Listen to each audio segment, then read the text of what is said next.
And so once again, welcome to these finals for the inaugural edition of Delos's remote oral advocacy program, also known as ROAP 2020. ROAP comprises advanced courses in oral submissions and cross-examination with the support of a fantastic faculty.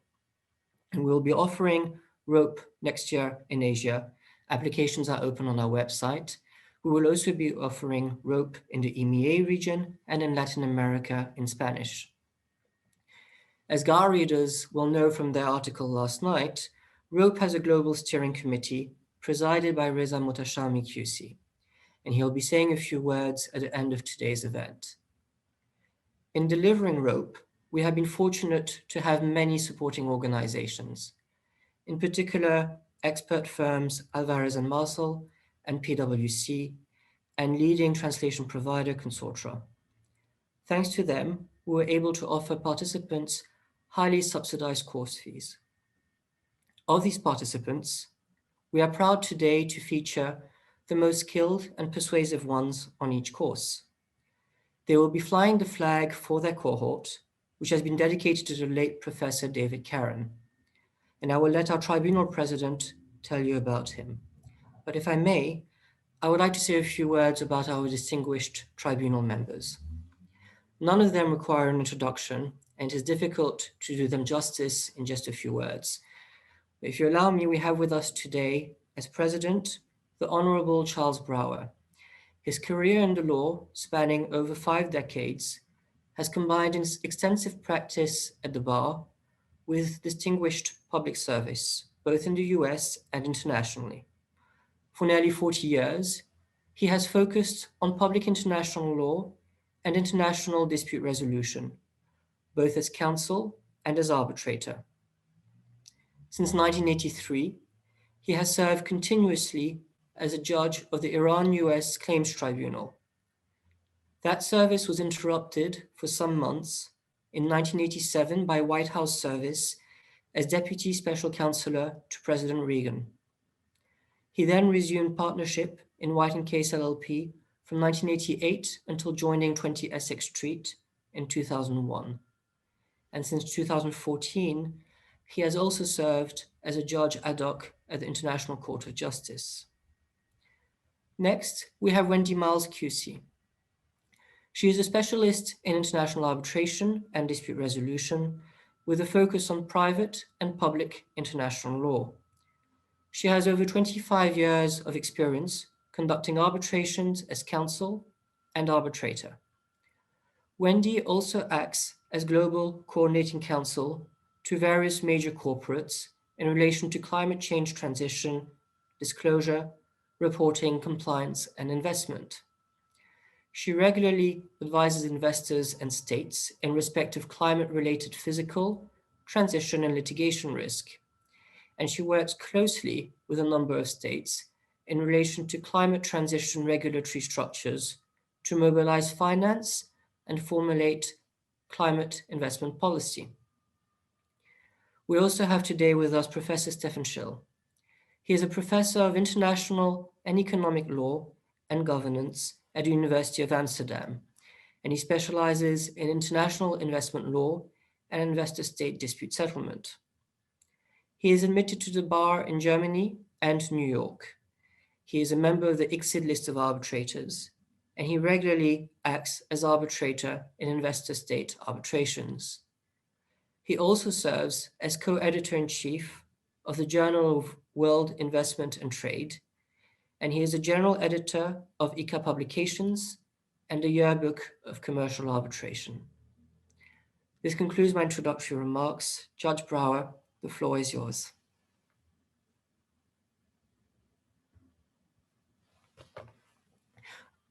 Sorry, we need to unmute you. Unmute myself. Thank you very much.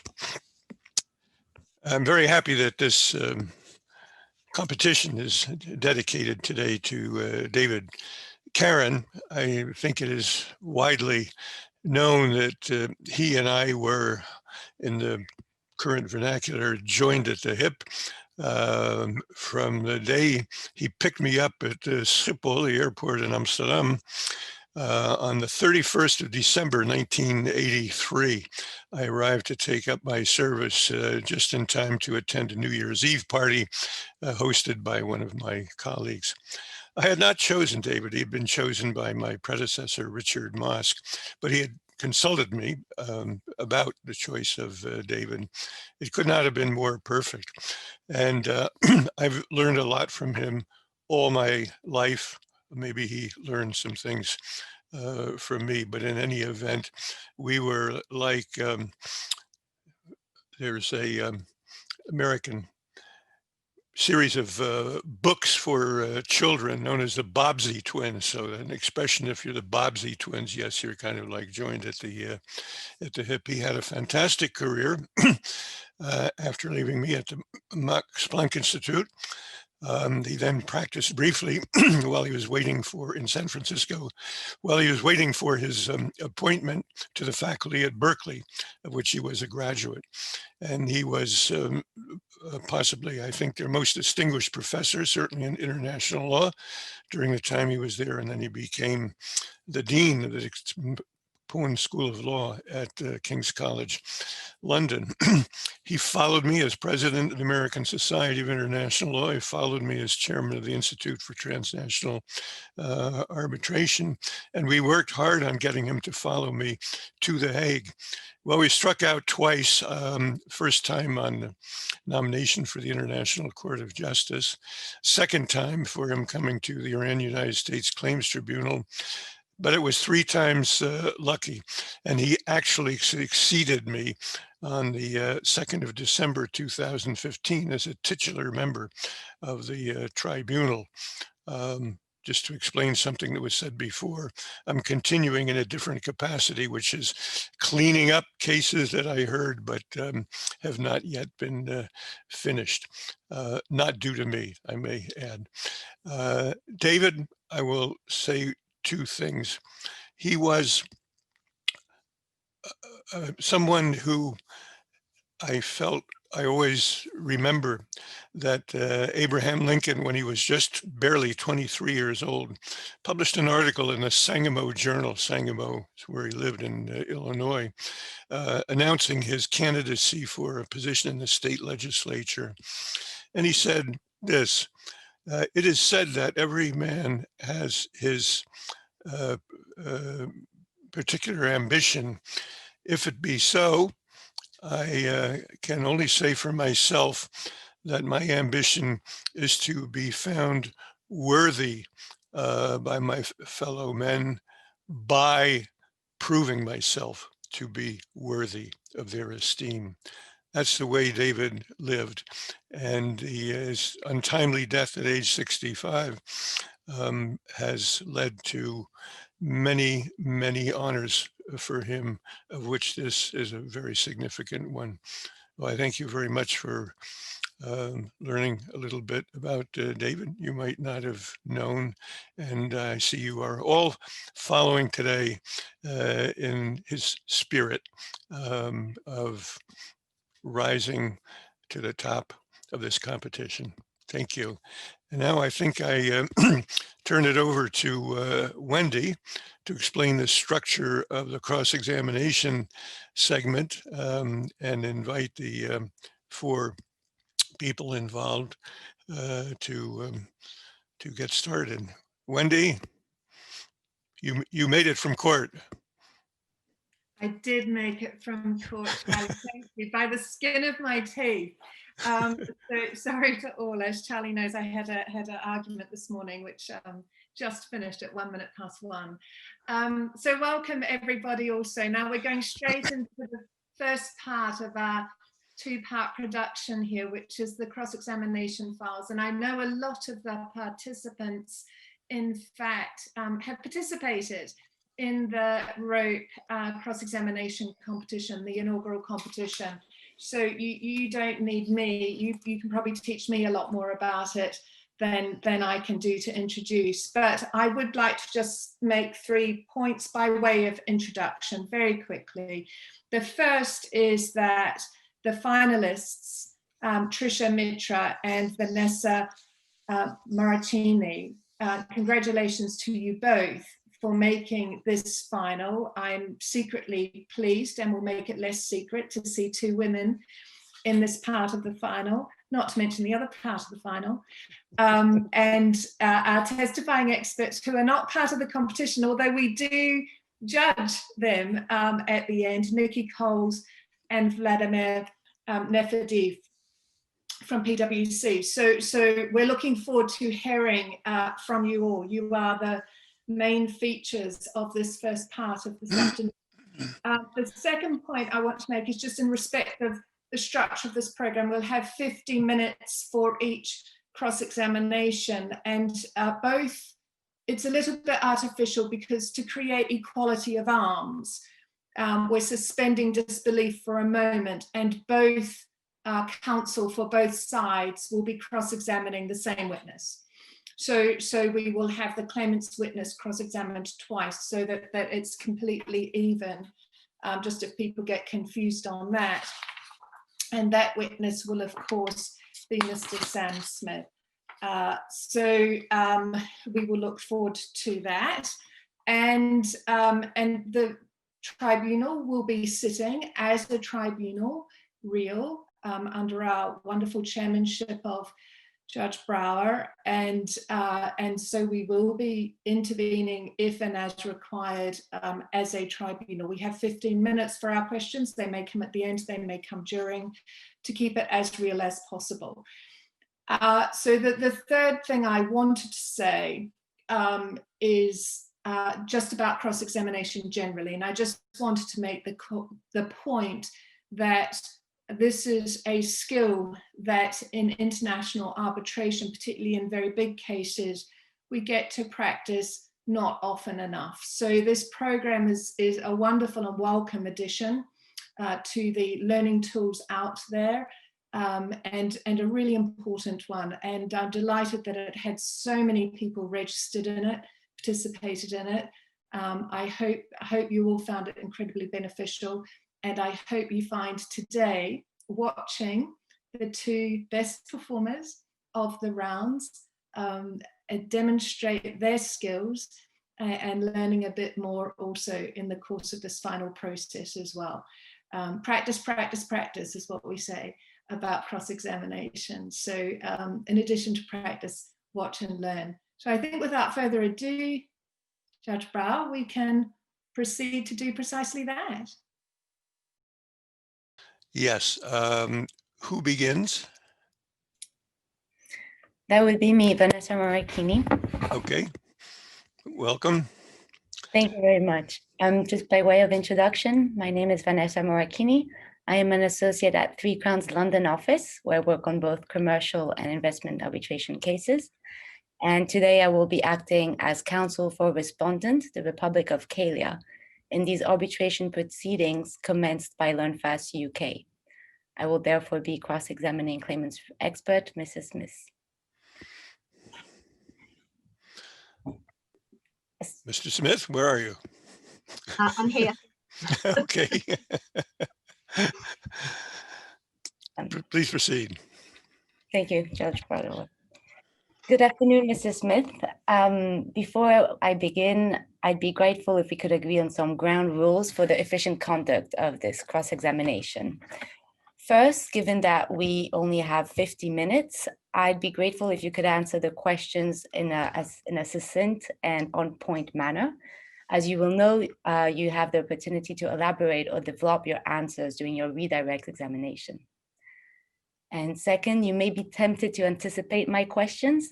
I'd be grateful if you could respond to my questions as they are put to you and to my questions only. If any question isn't clear, of course, please feel free to ask me to clarify. Thank you. So before we dive into the substance of your report, and given that there is no direct examination, I just wanted to check whether you have any corrections to make to your report. I do have one correction. If I could take you to one of the charts, let me find the page number for you. It involves the student numbers. Mm-hmm.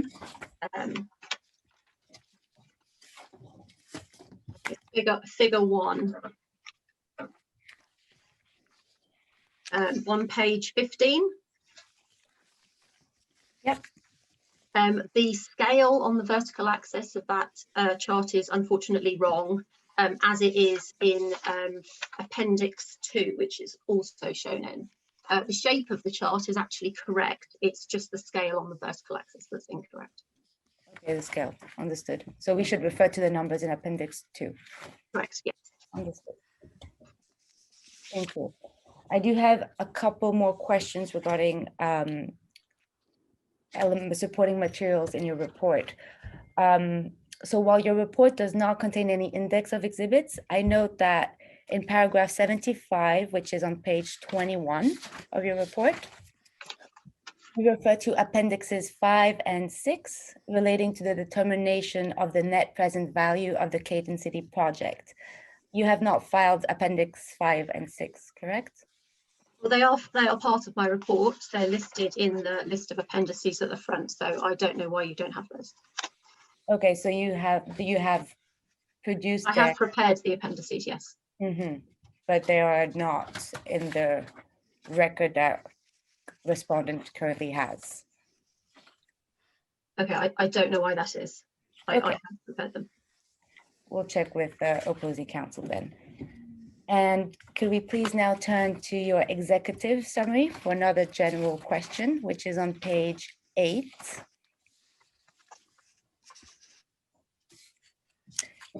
If I may direct your attention to paragraph 27 on this same page 8. You here write that your estimate of the value of the compensation claimed by the claimant is, and I quote, in total, as set out in the table. The table then lists the amounts that you have calculated under the 3 different heads of claim. So that is the capital allegedly invested by the claimant and the amount under your 2 but-for scenarios. Is it your understanding that the claimant could recover both its capital allegedly invested as well as the amounts that you indicate for the Caton City project and the network project? So if I understand correctly, you're asking me if the claimant could recover claims 1 and 2 effectively, the first 2 lines in that table. Yeah, so claim 1 and 2. Yeah, correct. All these have to claim cumulative. Sorry, no, they couldn't. Those 2 claims are duplicative. As I've mentioned in the report, I've been instructed to calculate the damages on 3 different bases, but I make no comment as to which is the correct basis. Understood. Thank you for those clarifications. So if we could now turn to the first head of claim, that is section 3 of your report, which relates to the value of the investment allegedly made by the claimant in Caton City project. If we go to table 1 at page 10, this is where the relevant table for my first series of questions. Now, let's briefly discuss the first component of the investment allegedly made by claimant. The claimant in this arbitration is LearnFast UK, correct? That's correct. And Mr. Peters is the founder of LearnFast UK, correct? And the sole shareholder. Where is it indicated, just by curiosity, in your report that Mr. Peters is the sole shareholder? It's not in my report, it's in the statement of case. Statement of case, understood. So Mr. Peters, while he is the founder and the sole shareholder of LearnFast UK, he is not the claimant. Is this correct? This is correct. I was instructed to include the borrowings from Mr. Peters on the basis that he is the sole shareholder in the claimant, but I do understand it's a legal issue as to whether he can also recover the amounts he's invested, as well as those invested by LearnFast UK. Understood. You, in terms of experience, you are a qualified chartered accountant and you have led numerous audits and financial valuations, correct? That's correct.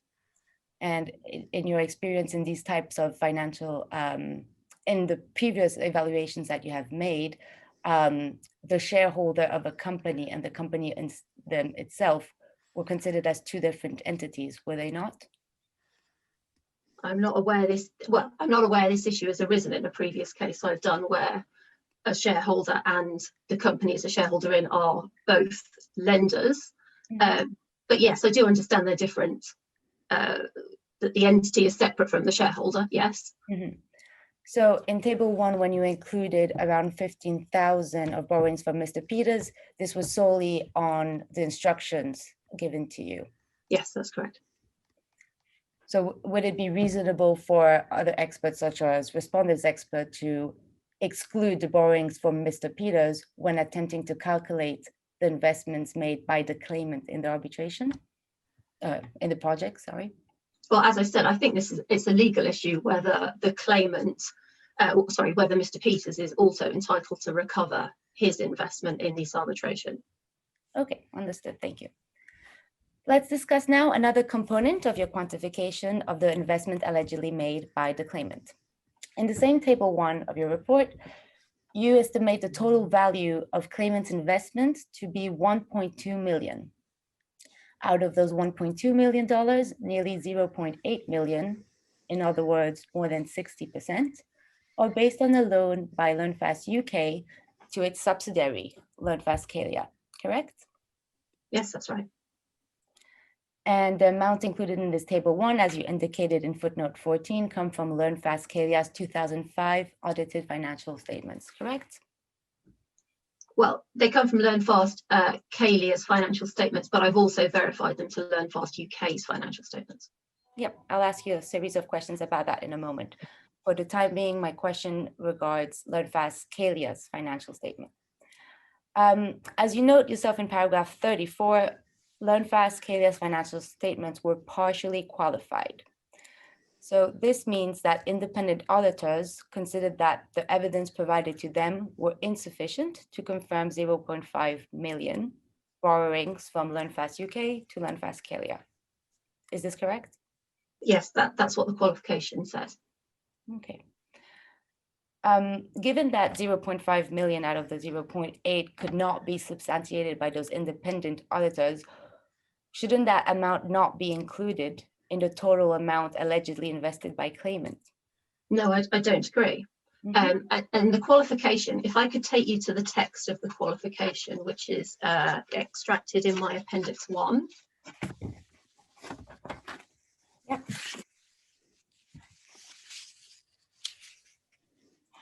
And there. You can see that the audit opinion says that the evidence available to the auditors was limited because some of the borrowings, for 0.5 million of the borrowings, no documentation could be provided. Yes. What the auditors don't say is that the accounts were materially misstated. So they have no reason to believe that number is wrong. In any event, I verified those amounts to the LearnFast UK accounts, which have been audited and have been given an unqualified opinion, which means the auditors have determined that those are prepared in accordance with relevant accounting standards, which would be UK accounting standards, and show a true and fair view. Understood. So let's break that down a bit. You reviewed the 2005 LearnFast UK financial statement to confirm that number, correct? And did you review any other financial statements for any other years for LearnFast UK? No. Only 2005. And you did not produce LearnFast UK's 2005 financial statements with your report, did you? I believe they're in disclosure, but if that's not the case, I would note that they are publicly available from Companies House.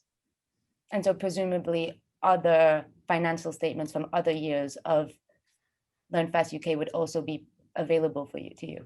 Yes, that's correct. Understood. Now, those financial statements, the LearnFast UK financial statements, were not qualified, and you relied on them to confirm the 0.5 borrowings.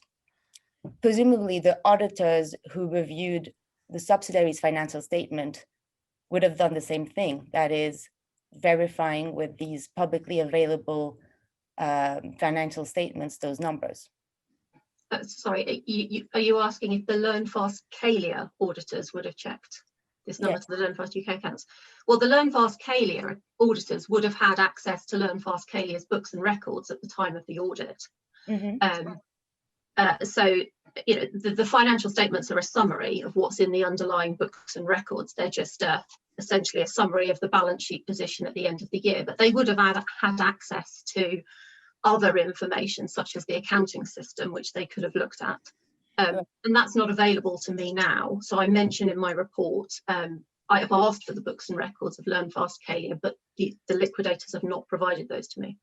I understand. So I think my question wasn't clear. So to re-ask my question, the auditors who commented, who partially qualified LearnFast Clàudia's financial statements, they presumably would have had access to the same information as you when they prepared these financial statements. Do you agree? No, they would have had access to more information, because they would presumably have had access to the accounting systems, which show the transactional data. I mean, I agree they didn't have, for example, the loan agreements. Understood. Because that's what they say in the qualification. Thank you. So, conscious of time, I understand. They would have. I understand the point that they would have had access to more information than you did. Correct. And among that information, they presumably would have been able to access LearnFast UK's publicly available financial statements as well. Do you agree? Yes, that's right. Yes. And despite having all of this information available to them, as you mentioned in Appendix 1, these auditors were that there were no. That one, they did not have enough documentation which they could rely on to confirm the amount of $0.5 in borrowings. And there were no other satisfactory audit procedures that they could adopt to confirm that the borrowings and account payable had been correctly recorded. In other words, do you agree that you and these independent financial auditors have different opinion as to the 0.5 million borrowings? I don't know why they've come to that conclusion. I agree. I would have thought they could have looked at the LearnFast UK accounts, and checked the balances to those on the basis that they've been audited, and that would have been sufficient. I mean, that is a standard way of checking intercompany balances in group audits, but clearly there are different sets of audit firms involved. All right. Understood. Let's now turn to our last point regarding this first head of claim.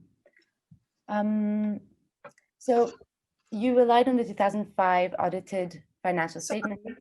Sorry, I was trying to ask a question, but I was on mute. I'm sorry. Just, are you going to leave the qualified statement point there? I am.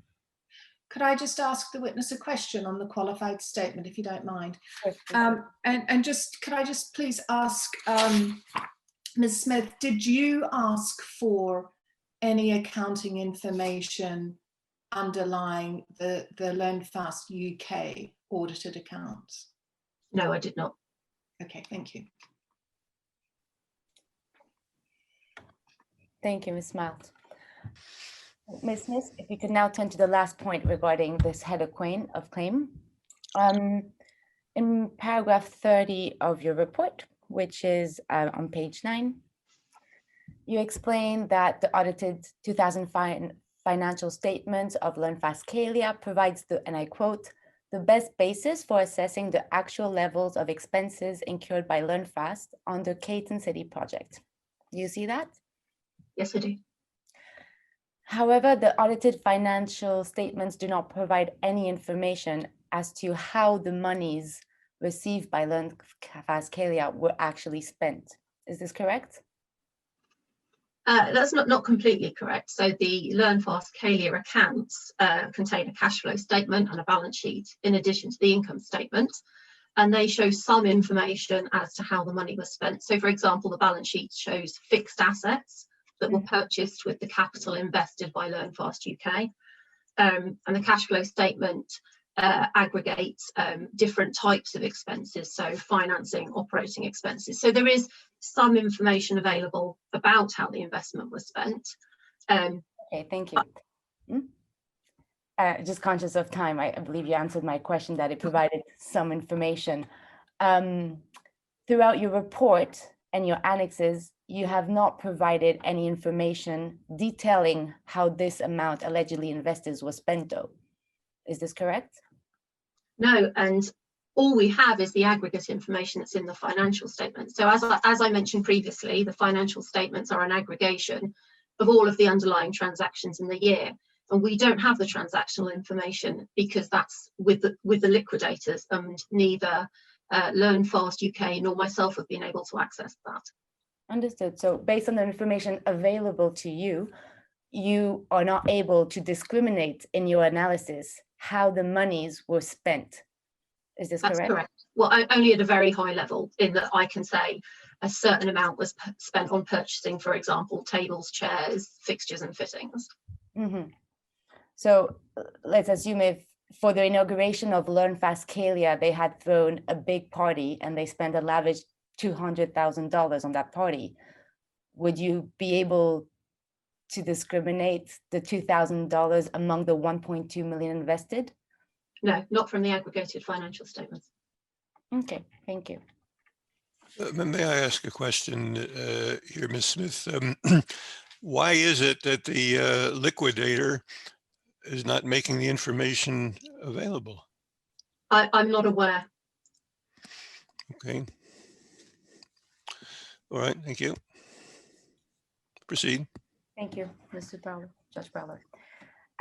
Ms. Smith, let's now turn to the second head of claim. This is the quantification of the value of the Cadence City project had LearnFast not been confronted with the Circular 10 and other unexpected measures. This is set out in section 4 of your report. If we go to paragraph 43, which is on page 13, you explain here that you have used the feasibility study prepared by Mr. Peters and as basis for projecting cash flows under your but-for scenario, correct? That's right. The assumptions in the feasibility study were based on Mr. Peters' experience for running international learning centers in Western Europe, correct? In part, yes, but there was also a business plan attached to the feasibility study, which I refer to in paragraph 38. So there was some additional context around the Calian economy and the demand in Calia, and then a financial forecast, which used as an economic structure information and historical results from other learning centres he operated. The other learning centers that Mr. Peters operated were all in Western Europe. Is this not correct? That's correct, yes. So the feasibility study and the assumptions that you use for your DCF were based on assumptions, themselves based on in learning centers in Western Europe, no other countries. Is this correct? Well, the assumptions around the cost structure Yes. of a learning centre are based on his experience in Western European learning centres. That's correct, but are consistent with my experience of learning centres more globally. As I say in the report, the cost structure of a learning centre is actually fairly typical, irrespective of the geography. So this would be in line with, again, in paragraph 39, which is page 12, you write that the feasibility study was based on a standard industry practice. I do say that there, but then in paragraph 42, I also say that the degree of uncertainty in projecting revenues and costs is limited because the economic structure of such operations is standard, and that is consistent with my experience. All right, the cost should be standard, understood. And just to take you to another reference in your report, where you explain that more specifically, just looking for it.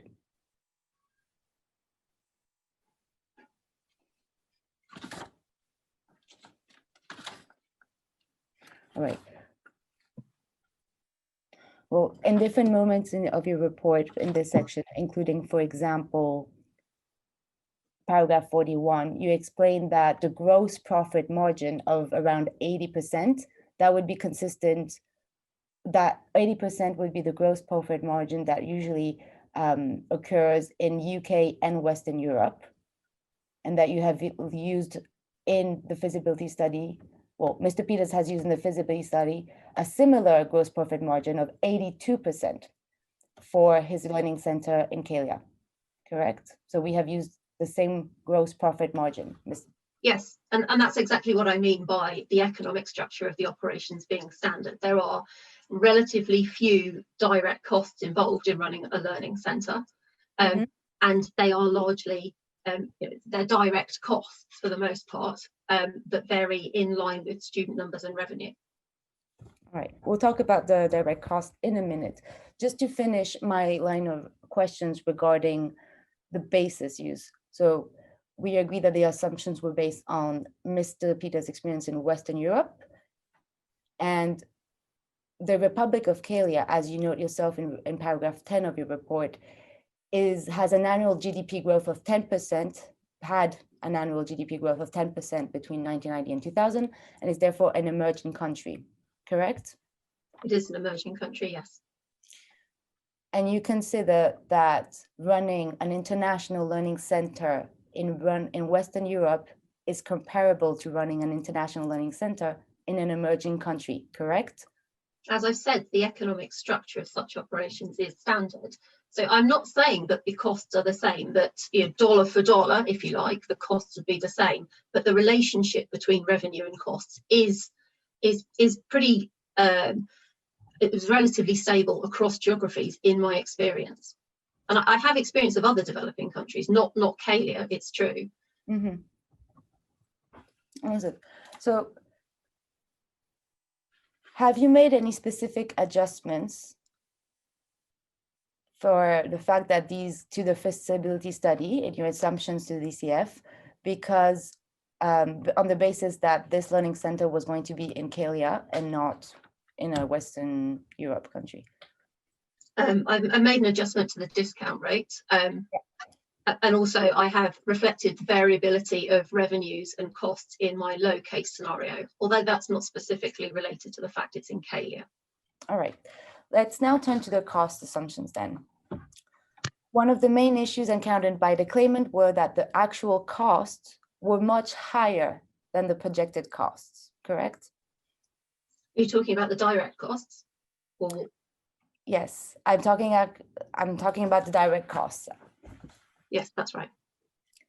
In paragraph 62, which is on page 18 of your report, you set out the different costs precisely that the feasibility studies had included. Could you please explain to us what exactly did you consider as operating costs in your DCF analysis? When you say operating costs, you mean costs that are deducted below gross profit? I mean the ones Is that correct? I mean the ones that you have included as operating costs, for example, in Appendix 4 to your report. We see here 2 lines of operating costs. Yes, so they're deducted after gross profit in reaching net profit. Other operating costs are general and administrative expenses, which are essentially running expenses that aren't directly related to revenue, so that they don't vary in line with the number of students. Things like rent, electricity, consumables such as stationery, and also depreciation and amortization of fixed assets. If we stay on Appendix 4 of the report, we can see that between year 1 and year 2, the operating costs doubled, correct? They went from around 300,000 to around 600,000. Yes, that's right. Now, you just said that when we look into the components of operating costs, rent is something that was fixed, predetermined, and usually does not vary, correct? That's correct, and in fact the rent didn't change. It was agreed with the Canadian government at the time that the investment license was granted, and it did not change. Mm-hmm. And the running costs, which I believe you referred to, for example, electricity and other things as such, those do not vary, correct? Well, they could vary. I mean, they're not fixed in the same way that rent is fixed by a contract, for example. So running costs could potentially vary from what you forecast. Mm-hmm. And depreciation and amortization, how much would that? Mm-hmm. Sorry, depreciation and amortization are determined by the company's depreciation policy, so the period over which it's depreciating its fixed assets. So unless your fixed asset number changed, you would expect that to be relatively consistent with forecast. So what would be the, between year 1 and year 2, what would be the main reason for the doubling of the operating costs? I don't know, unfortunately. The financial statements don't break down operating costs. And That's all I need to know. Okay. Thank you. Now, let's turn to the rates that you have used. So in your report, you have used the different instance rates to adapt the feasibility study and your DCF assumptions. First of all, in paragraph 70 of your report, on page 19. Here you explain in relation to cost that we were just discussing that it would be prudent to add a potential contingency markup rate at 20%. You have not explained in your report how you have defined this 20% rate, correct? No, that's based on my judgment. It's conventional when doing a DCF valuation to flex the valuation for sensitivities in costs, and I feel that 20% is a conservative estimate of how these direct costs, this 20% is applied to the direct costs and to depreciation and amortization. My question was just simply if you had explained or not in your report. As I had mentioned earlier, you will have the opportunity to explain how you have set these numbers if opposing counsel wishes to ask you about those. So I will turn that in your report, you did not explain how you have set this 20%. But similarly, in paragraph 56 of your report, so you explain here that the weighted average price per lesson actually achieved was approximately 85% of the forecasted price, which means a reduction of 15%. And a few paragraphs down, in paragraph 60, you decided to reduce the revenues by 2%. You have not explained in your report why you are using 2%, correct? Can I clarify, the 2% and the 15% aren't actually comparable. If I take you to my appendix 3. Yes. You're referring to the 15% difference between forecast and actual weighted average price. Mm-hmm. And that 15% is the result on the claimant's case of the introduction of Circular 10. The 2% adjustment I make to revenues in the low case isn't to adjust for the effect of Circular 10, because the but-for scenario is intended to be the best estimate of what would have happened without Circular 10. So the 2% sensitivity on revenues is essentially in case the revenue figures forecast were incorrect without the introduction of Circular 10. I understand. So the 2% number, however, it could have been 5% or 8%. This was also a number based on your judgment. Correct. But it couldn't have been 15% on the basis that that's what's in Appendix 3, which is, I think, what you asked. So anywhere between 2% and not 15. No, I wouldn't say anywhere between 2% and not 15. But we agree that it could have been 5%. It could have been, but based on my judgment and the information in the business plan, which was discussed with the Calian government and set out the plans to open the Caton City project and further network projects, and took into account demand in Calia for this learning centre, I think 2% is reasonable. All right. And you have not explained in your report why you consider 2% to be reasonable. Thank you. Last type of rate that you applied, the discount rate of 10%, which is in paragraph 74 of your report. So you explained that you have applied a discount rate of 10%, which you consider to be prudent in comparison to industry standards. And here you explained in the footnote 21 that Professor Damodaran presents 9% work for the educational services industry in the 2000s. So if I understand correctly, you have relied on Professor Damodaran's 9% industry standard and added a 1% premium risk to have a 10% discount rate. Is this correct? That's correct. Now, wouldn't emerging countries have a premium risk higher than simply 1%?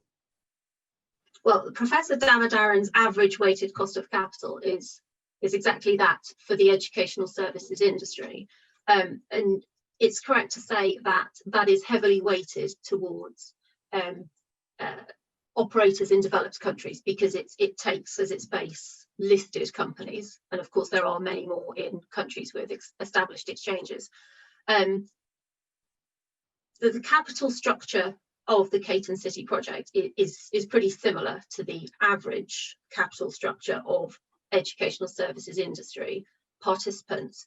But you're right, it is necessary to add on a risk premium to reflect the fact that this is a developing country project. But that risk premium only applies to the equity portion of the capital structure of Caton City. And you mentioned this earlier, but if we can go back to the funding that's referred to on page 10, only around about a third of the capital structure of the Caton City project is equity. So I've applied a relatively small premium to that. But other experts, such as respondents expert, could consider that the premium, that the risk premium based on CALIA should be higher than 1%, correct? Well, you're correct. The respondents expert does consider that the risk premium should be higher. But in my view, based on all the information, I consider a 1% premium to be reasonable. And just to be sure, the 9% reference that is here in footnote 20, it's for the educational service industry in the world. It's not discriminated for certain regions in the world, correct? Correct. Okay, thank you. Let's turn now and finish with your last head of claim. This is in section 5 of your report, and it relates to the compensation level for the value of the LearnFast network had the Caton City project not been rendered valueless by Circular 10. Did the government of CALIA grant an investment license to claimant for the network project? No, it was always intended through the cooperation between the parties that the network project would be a follow-on. Thank you. Just as we're reaching the end of our session, simple yes or no questions, I believe, for these questions that are quite straightforward. And again, opposing counsel can ask you to develop if you wish to. So the government of CALIA did not grant an investment license to claimant. Did the claimant or Mr. Peters complete a feasibility study for the network project? No. And did the government enter into any kind of agreement with the claimant for the constructions of these centers in the network project besides the Caton City project? No. It was never pursued after Circular 10 was introduced. Ms. Smith, I have a question. You've indicated in response to the question asked just a moment ago that no license was granted, as I recall. Was any ever applied for? No. Okay, thank you. So given that the government of CALIA had not granted an investment license, claimant had not completed a feasibility study, the government had not entered into any kind of agreement, and claimant had not even applied for a license for the network project, you considered that the chances of success and certainty of this project were pretty low. In fact, in paragraph 86, you estimate the chances of success of the network projects to be between 20 and 50%, correct? That's correct. But as I say at the beginning of my report, the network project was always contemplated between the parties to be the follow-on to the Caton City Learning Centre, which was the foundation project. So at the point at which the Caton City project became unfeasible as a result of Circular 10, the network project was no longer pursued. So all of those things that had not happened hadn't happened on the claimant's case because of Circular 10. So they effectively abandoned the rest of the network project. When was the your analysis, the compensation level of the value for the network project is based on the assumption that it would have proceeded? Correct. And it did not in fact proceed. No. I understand the legal case, which the lawyers will respond to, will address, but the numbers in your report on the assumption that it would have proceeded. Yes, that's correct. Okay, thank you. I have no further questions.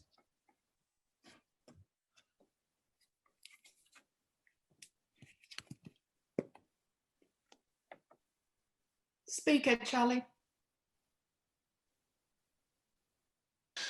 We always go on mute to keep out extraneous noises, although I don't have any dog or other sources of strange sounds other than an email, perhaps. Yes, Ms. Mitra, is there any redirect? Yes, Mr. President, I have only a few questions for redirect with your permission. Please proceed. Thank you, Mr. President.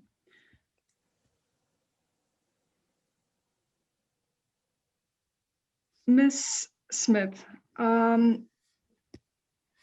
the counsel for claimant took you to part 3 of your report.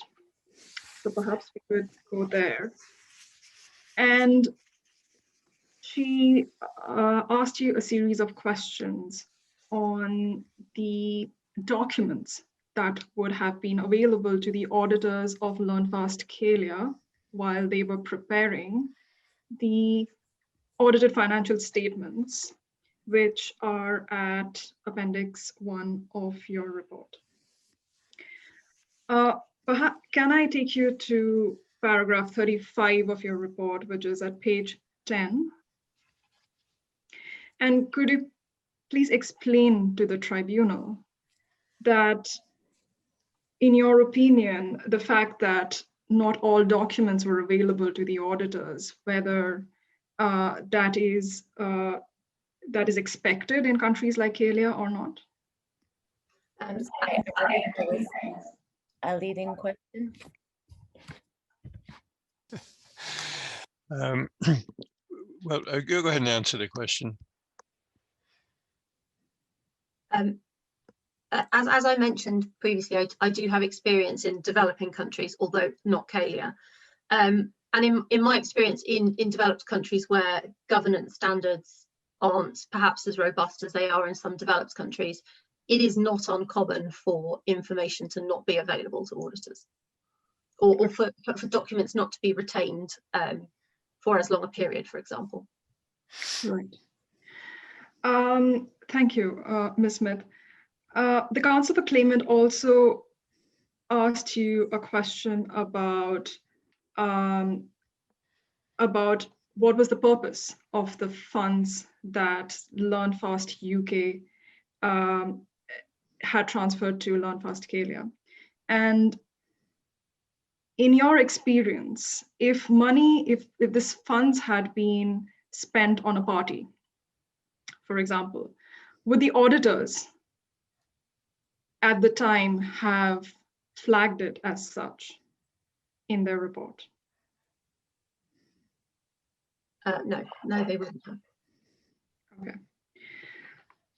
Moving to part 4 of your report, where you have the DCF analysis.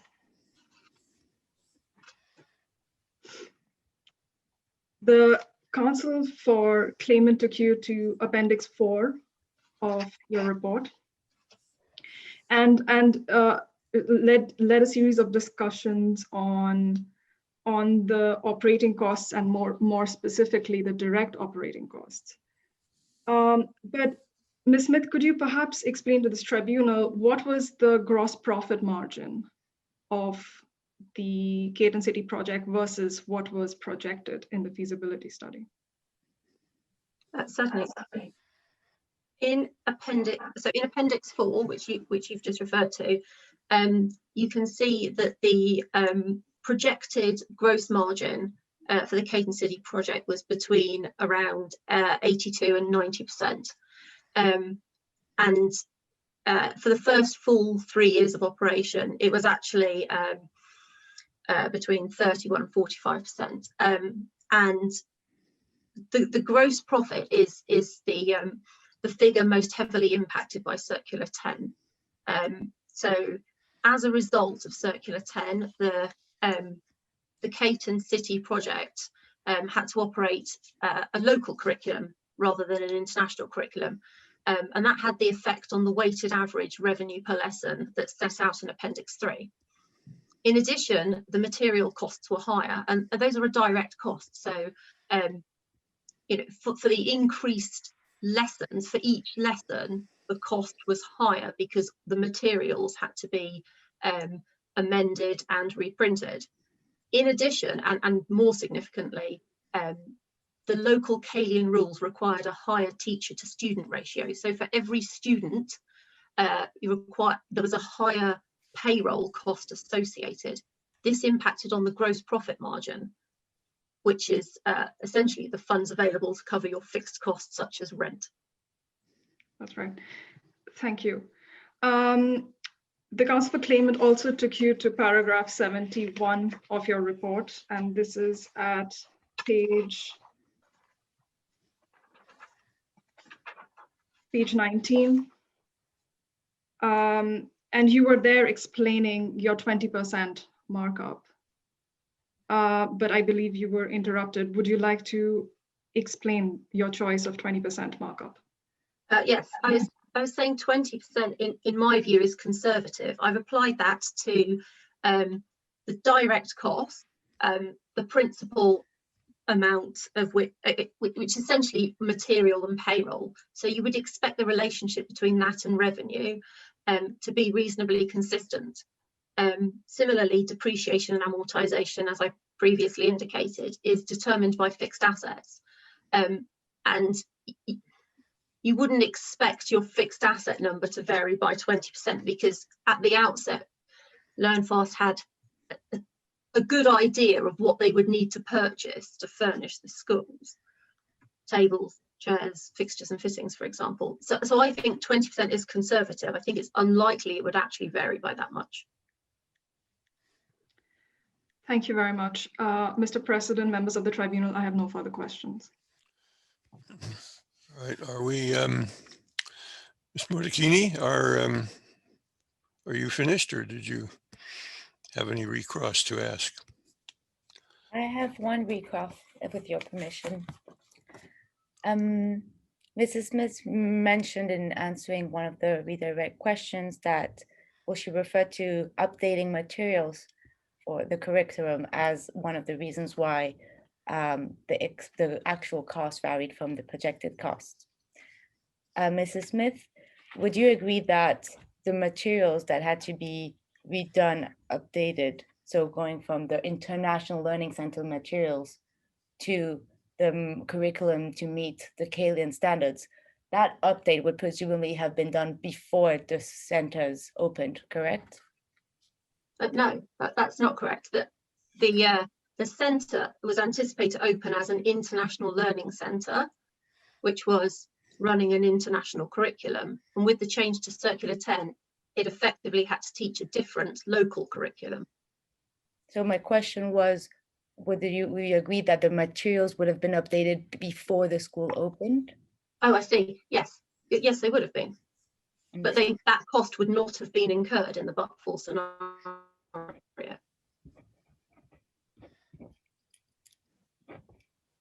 All right, I'll stop here. Thank you.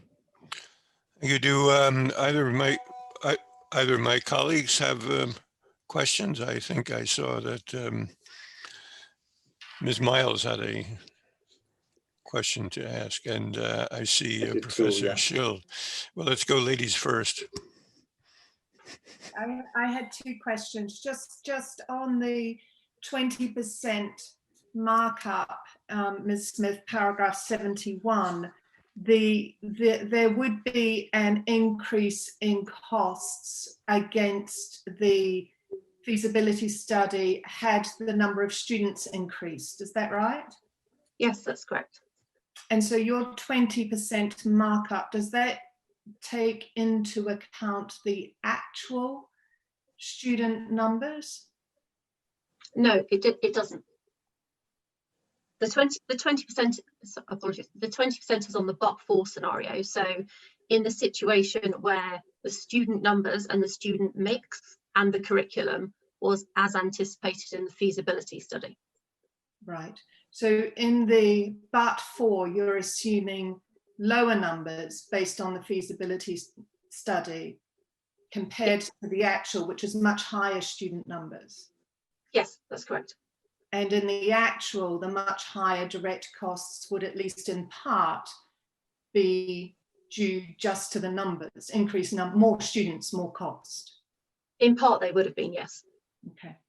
And just in relation to your questions on 63, as to those direct costs, you, in your responses on redirect, you were taken back to what the operating costs were and were not. Was I correct to have understood your earlier answer under cross-examination that you just don't know what those costs were because you don't have the information? That's correct. We only have the financial statements which show operating costs as an aggregate. And because we don't have the books and records for LearnFast Camilla, we don't have a breakdown of that figure. So when you refer to increased costs of learning materials to adjust to a local format following Circular 10, you don't have any information in that respect from the accounts? That's correct. We only have the aggregated direct costs and the aggregated operating costs. Okay, thank you. Thank you, Mr. Chair. Yes, Professor Schill? Yes, thank you. So in your professional opinion, Ms. Smith, how is the country risk of Camilla reflected for purposes of valuation, and where is that? Where does that flow into your report? That is the country risk reflected. Relevant to Camilla is reflected in the discount rate of 10%, which I refer to in paragraph 74. So council referred me to this discount rate, and as I said, my starting point was the 9% average weighted average cost of capital for the industry, and I applied a further 1% adjustment to reflect country risk. So that means the country risk in your report is just that 1%? Yes, but as I mentioned, it only applies to the equity portion of the capital financing. So where does that 1% number come from? That's based on my judgment. Okay, thank you. Are there, Councillor, are there any questions arising from the exchanges based on the questions of the members of the tribunal? Not on my end, thank you. Okay. From me, Mitra? Okay, so I think now we're ready to switch, I think, to another person playing the role of the expert, if I got that right. So now it's Ms. Mitra's turn. And where is the expert? Oh, is that Mr. Nefediev? Yes, it's me. Right. Hello, okay. Hello, everyone. Okay, are you ready? Yes, I think I am. Okay. Ms. Mitra, you ready to proceed? Yes, I am. Okay, well, let's take it away. Thank you, Mr. President. Apologize. Before we start, if I may say to the members of the tribunal and Mr. Chairman, I would like just to note that it happened so that several appendices appendices to my report apparently were not submitted, and I apologize for that. Probably they got lost in the on the way. These are appendices with appendices 5, 6, 7, 8 with detailed calculations behind my DCF. And once again, I apologize for that, but the summary of the calculations are within my report. Just would like to mention this to tribunal members and Mr. Chairman. And it will be submitted afterwards. If I've understood correctly, there's some corrections to be made. There are no corrections to be made. These are just supporting files behind my calculations, detailed calculations, basically. They are in separate appendices, which unfortunately were not submitted on time. But the summary figures are within the report and they are not to be corrected. All right. Well, I'm sure cross-examining counsel will take that up with you. Please proceed. Thank you. Please proceed, Ms. Mitra. Thank you, Mr. President. Good afternoon, Mr. Smith. Thank you for taking the time to present your expert evidence in this arbitration. I am the counsel for the respondent in this case. And just by way of introduction, my name is Trisha Mitra, and I am an associate at the Paris office of Sherman and Sterling, and I practice both investment and commercial arbitration. Mr. Smith, over the next 50 minutes, I will be asking you a set of questions to understand your report and evidence better. My questions are meant to have straightforward yes or no answers. However, if you absolutely must explain further, kindly first state yes or no, and then explain. Is that clear? Yes, it is clear. Thank you. Before we start, can you please confirm that the report of 3rd August 2019 is your report? Yes. And you have just informed us that appendices 5 to 8 are not appended or made available to the tribunal as well as this council. I also see in your list of appendices, which is page 2, that there was meant to be an appendix 9. Is that appended to this report? No, as well. So it's 5 till 9. So I apologize. Yes, I said 8 to 9. Yes. Okay. Mr. Smith, is there anything else you wish to correct or qualify in your report? No, I don't think so. Okay, thank you very much. Mr. Smith, just before we get into the substance of your report, a few basic questions. Who is the claimant in this arbitration? Learn Fast UK. Right, and the Mr. Peters as founder of the company. Is Mr. Peters a claimant in this arbitration, Mr. Smith? No, he's the founder of the company, so I apologize.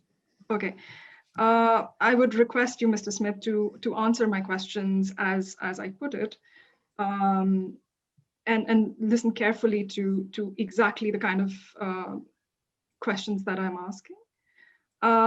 So we have confirmed that the claimant is LearnFast UK Limited. The respondent is Republic of Kalia. Mr. Smith, yes. Thank you. Is the Republic of Kalia part of the United Kingdom? Not. No. Is it in Western Europe? No. Okay. Very well. Mr. Smith, let's go to page 4 of your report. Para 10. The penultimate line. This paragraph talks about Kalia generally, and the penultimate line starting whilst numerous market commentators. And you say that market commentators had begun to recognize Kalia's rapid growth, but also expressed that a rapid improvement in Kalia's social infrastructure was needed in order to provide the skilled labor and wider infrastructure to service the growth demands in Kalia. Yes. Would it be fair to say that Kalia was not at the same level of economic and social development as UK and Western Europe?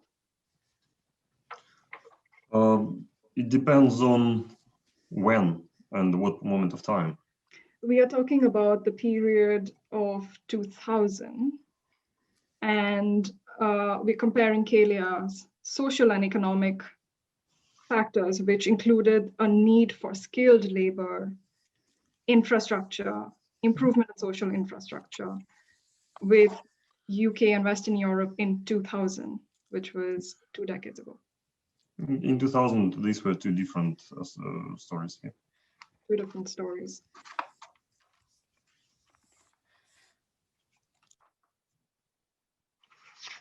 Very well. Now, let's discuss the chronology of events for a minute. Circular 10 was passed on 22nd May 2001, correct? 2001, yes. When did Mr. Peters start running his first learning center? Back in 1990s. I'm sorry, first learning center in Kalia.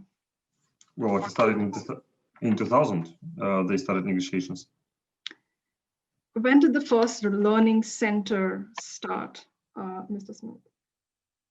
Learn Fast Kalia started in actually in 2002. Exactly, 5th September 2002. So between Circular 10 in 22nd May 2001 and 5th September 2002, that's more than 1 year later, correct? Yes, yes. So Mr. Peters knew that Circular 10 existed and still decided to open a learning center, correct?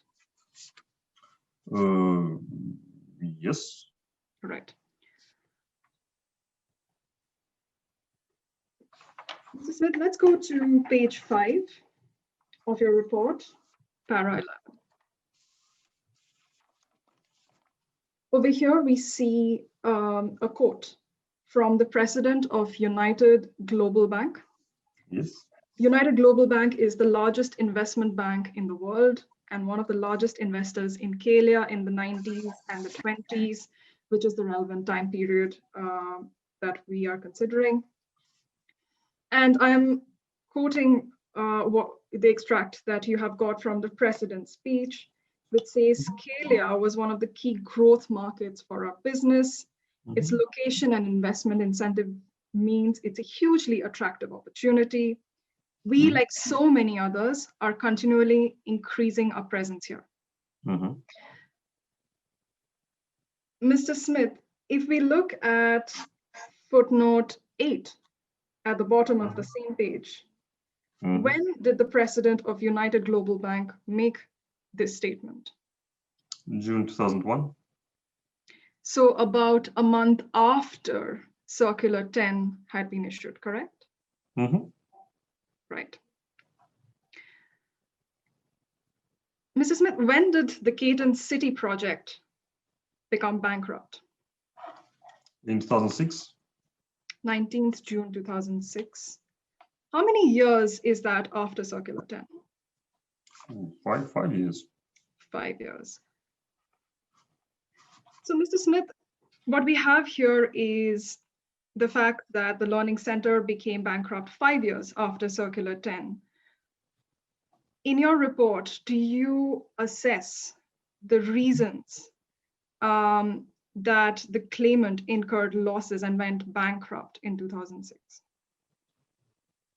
It is obvious from the financials of the company that it was loss making in the course of 2000 up till 2005. It's listed in Appendix 1 of my report. Mr. Smith, if I could pause you there and take you to your report. Sure. Page 6, para 14. I'm looking at the 4th line. Mr. Peters alleges You say Mr. Peters alleges that the Kalian government's wrongful introduction of Circular 10 resulted in the closure of the Caden City project. This is the basis of Mr. Peters' claim for damages, correct? Yes. So you take Mr. Peters' assertion that Circular 10 resulted in damages and led to bankruptcy in 2006, correct? No. Please go on. Okay, I can explain more.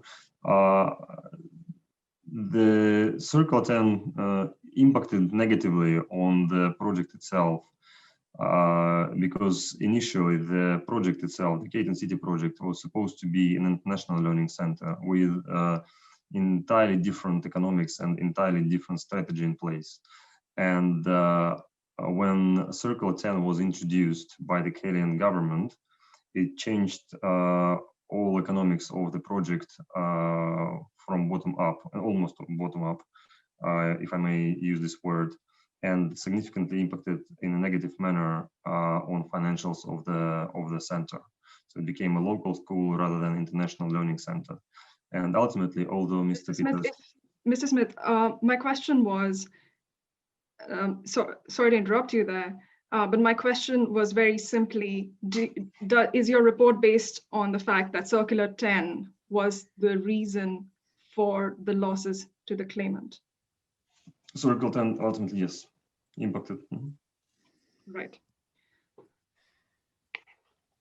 Okay, let's go to section 3 of your report.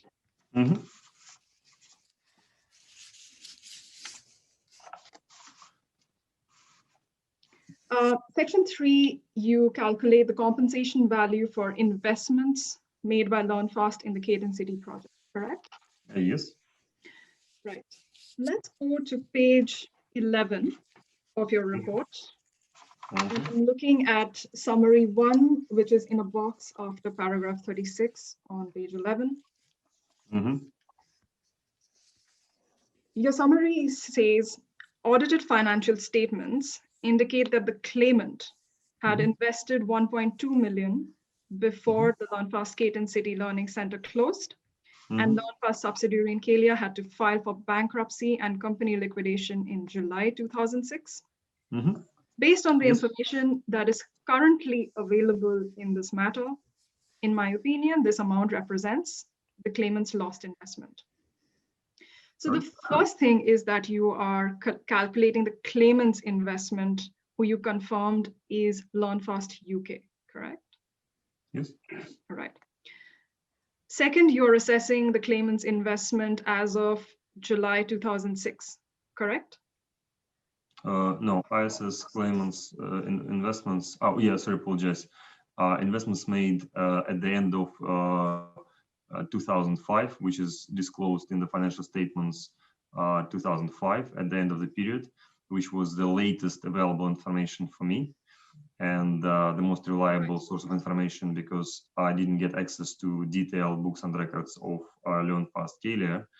And therefore, after the end of 2005, the detailed data which was available for Kalian government and which wasn't provided to me, unfortunately, the only source of information I can use to make a conclusion is the end of 2005. I will get to, Mr. Smith, I will get to the information available to you in a brief moment.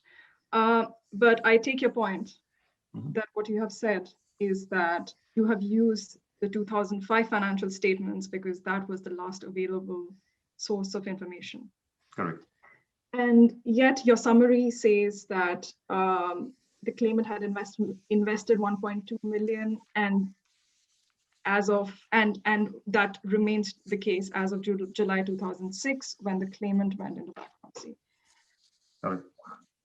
Now, let's look at what you have factored into the claimant's investment. And I am looking at page 9, para 31 of your report.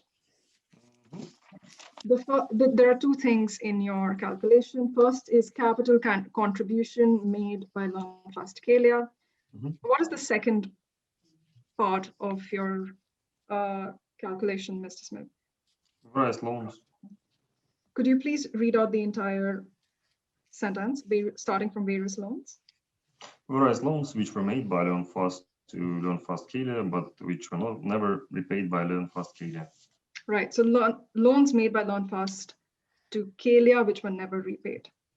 Now, what information did you review to determine that the loans were not repaid to LearnFast as of July 2006? Well, I think I would like to make a correction, not 2006, but again, end of 2005 as the latest data available to me. I actually analyzed audited unqualified opinion on financial statements of LearnFast UK. I also checked partially qualified audit the opinion on financial statements of LearnFast Clàudia, and figures and outstanding balances matched to each other. And so, Mr. Smith, did you ask for LearnFast Clàudia's 2006 financial statements? I requested access to books and records of LearnFast Clàudia, but I wasn't provided. Okay, and did you ask for LearnFast UK's financial statements for 2006? Not really, no, I didn't. Okay, so it was possible that the loan was repaid in 2006, but there is no way for this tribunal to be aware because because your report does not look at LearnFast UK's 2006 financial statements. No, it is not. I don't agree with this statement because LearnFast Clàudia demonstrated losses throughout the period, and accumulated losses would not allow the company to repay the loan. Mr. Smith, is there?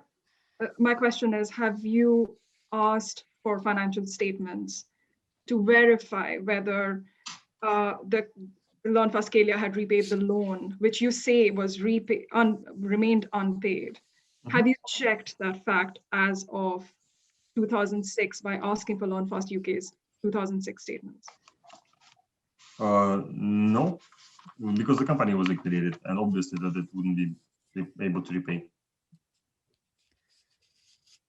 But Mr. Smith, you have not factually investigated that, correct?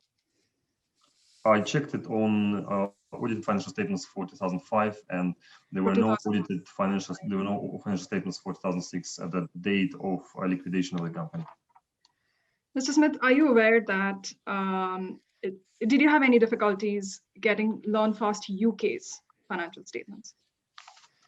No, it was publicly available at that moment. Thank you. Okay.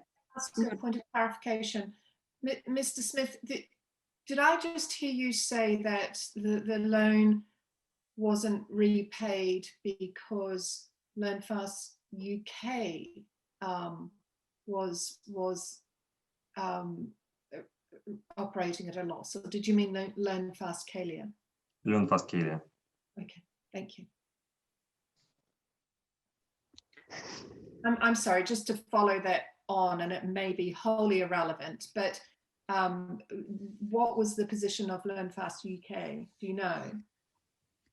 At what moment? Apologize. At the time that you take the records recording the borrowings.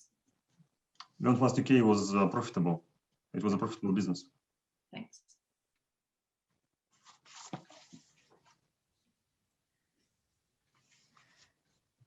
Mrs. Smith, let's go to page 10 of your report, which has table 1, which contains the breakdown of your 1.2 million that you have calculated. And I'm looking at short-term loans. Yes. The first one is, the first line is borrowing from LearnFast UK for $779,000. This is the loan that that you a short while ago said you have not verified was repaid by checking the 2006 statements, correct? Borrowing from LearnFast UK is the one which I checked, and it was reflected as being not repaid by LearnFast Clàudia at the end of 2005 and couldn't At be the end repaid of in 2005. 2006 because of the performance of loan fast Kalia. Okay. I think The I would third like to line note, under short-term I would like loans. probably just to make one clarification here for the sake of understanding by the tribunal, is that I requested information, detailed information about financial performance of loan fast Kalia for the whole period of time up until liquidation, but unfortunately, Smith. because I wasn't provided, Mr. Smith, the question of what resources were available to you is already in your report. Given the limited time available to us, I'd be grateful if we stick to understanding the queries that I have. Sure. Staying on table 1, the third line under short-term loans, borrowings from Mr. Peters. Yes. But Mr. Peters is not a claimant, as you pointed out at the beginning of our discussion, correct? Yes, exactly. So why was this included? I can explain this. The borrowing from Mr. Peters was included for the reason that Mr. Peters was the only shareholder of LeonFast UK, and therefore I considered that the loan given to him through obviously LeonFast UK and directly from himself could be considered as loans provided overall from LeonFast UK. Mr. Smith, what was the instruction given to you for this part of your calculation? And we can look at page 7 of your report, para 18, subclause A, and that is what I understand. Feel free to read it out. Sure. To determine the compensation value of the lost investment made by LearnFast on the Caton City project. By LearnFast. Does it say by LearnFast and Mr. Peters? But it doesn't say LearnFast UK, and this is a particular reason why it doesn't say LearnFast UK only. So LearnFast overall being LearnFast UK and Mr. Peters as the founder of the company who provided this loan separately.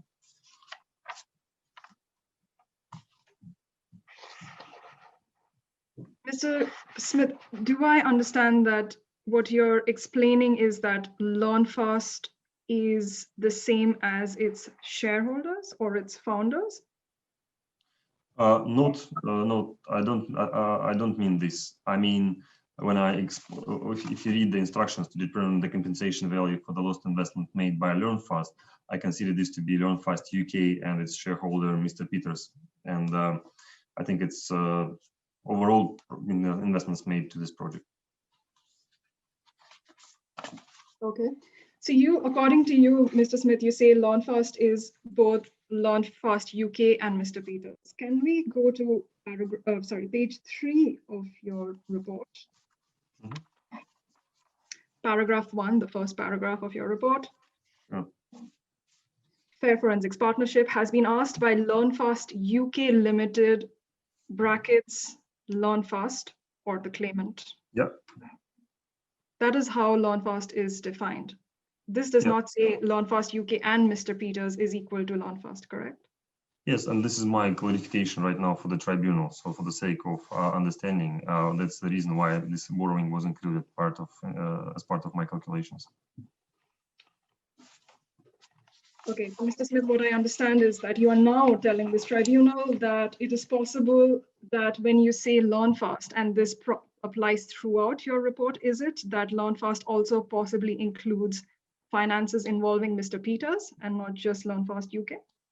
Only this particular example, when Mr. Peters gave the loan directly to Caton City project or there is, Mr. Smith, where in your report can we be sure that LearnFast, for the purpose of only section 3, involves Mr. Peters, but not for the other sections?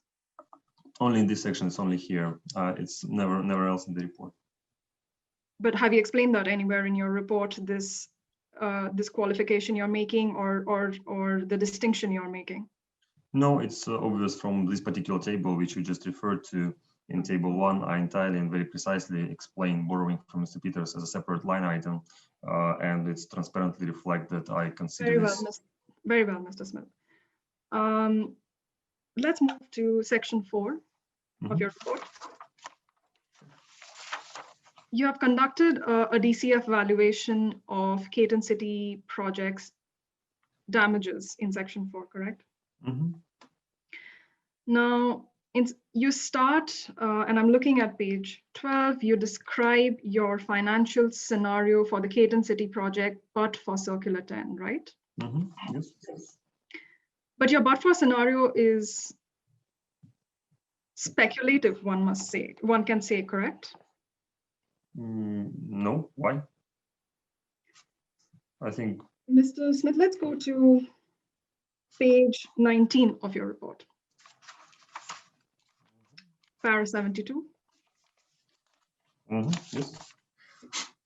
You say the ex-ante analysis of the main revenue and cost components of the Caton City project, as well as careful consideration of base case and low case situations, limit to a reasonable extent the speculative nature of my but-for financial scenarios. So you yourself admit that your but-for scenario is speculative, correct?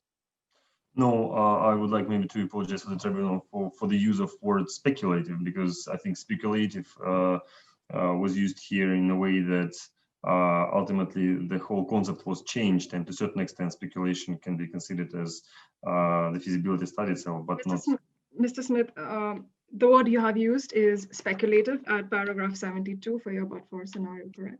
It is used, yes. Right, thank you. Now, Mr. Smith, for this analysis, you rely on a feasibility study prepared by Mr. Peters, correct? Yes. Would you say that the feasibility study was an important basis of your DCF? So can you repeat this again? Sorry, apologies. Yes, my question was, you have relied on a feasibility study prepared by Mr. Peters. Yes. And would you say it was an important basis of your DCF analysis? It was an important basis for my DCF analysis, and I would like to say that Mr. Peters is a prominent investor in Mr. Smith, my question was simply whether the feasibility study was important to your DCF, and you say it was. Mr. Smith, could you confirm whether this important study is exhibited to your report? No, it's exhibited, I think, to the pleadings, not to this report. Have you referred to the exhibit in the pleadings?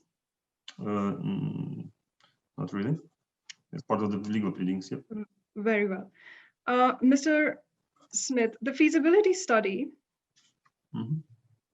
was, well, this unexhibited feasibility study was based on Mr. Peters' experience in schools in Western Europe, correct? And UK, Western Europe and UK. The feasibility study is based upon his successful investments in the UK learning centers and centers in Western Europe back in 1990s, where economical environment were similar, in particular in those Western European countries, were similar to Mr. Smith, my economical conditions of Clàudia. Where in your report can we find this analysis or comparison of Western Europe and UK in the 90s and the condition of Clàudia in 2000? It's just for clarification for the members of the tribunal at the moment. Further qualification. And it is not possible for this tribunal to look at the feasibility study to assess for themselves as to what was the basis of the financial projections, because it is unexhibited. But Mr. Smith, at the very beginning, you say, and you admitted that Clàudia and Western Europe and UK are two different stories, correct? But I would like to say, apologize, but I would like to correct that. No, I didn't say so. I said Clàudia and Western Europe in 2000 were two different stories. But in my report, in paragraph 9 of my report, I'm highlighting in particular in the sentence that starts, based on his experience in this industry, I understand that towards the end of 1990s, apologize, step back. Mr. Peters is an experienced operator, having successfully built and run 2 international learning centers in the United Kingdom and 4 other international learning centers in Western Europe during 1990s. So in 1990s, the learning centers were built in the UK and Western Europe. And when I was analyzing the feasibility study, the approach to the way how feasibility study was prepared were very similar, and in terms of the projections. Mr. Smith, I take your point that he was running the learning centers in Western Europe and UK starting from 1990s. When was the feasibility study prepared? Before sometime in 2000, before the launch of it. 20th May 2000. Yes. So not, but so and this was before or after Circular 10? Before Circular 10. That's right. And while discussing the chronology of events earlier, you confirmed that Mr. Peters knew about Circular 10 and still decided to open a learning center, correct? Yes.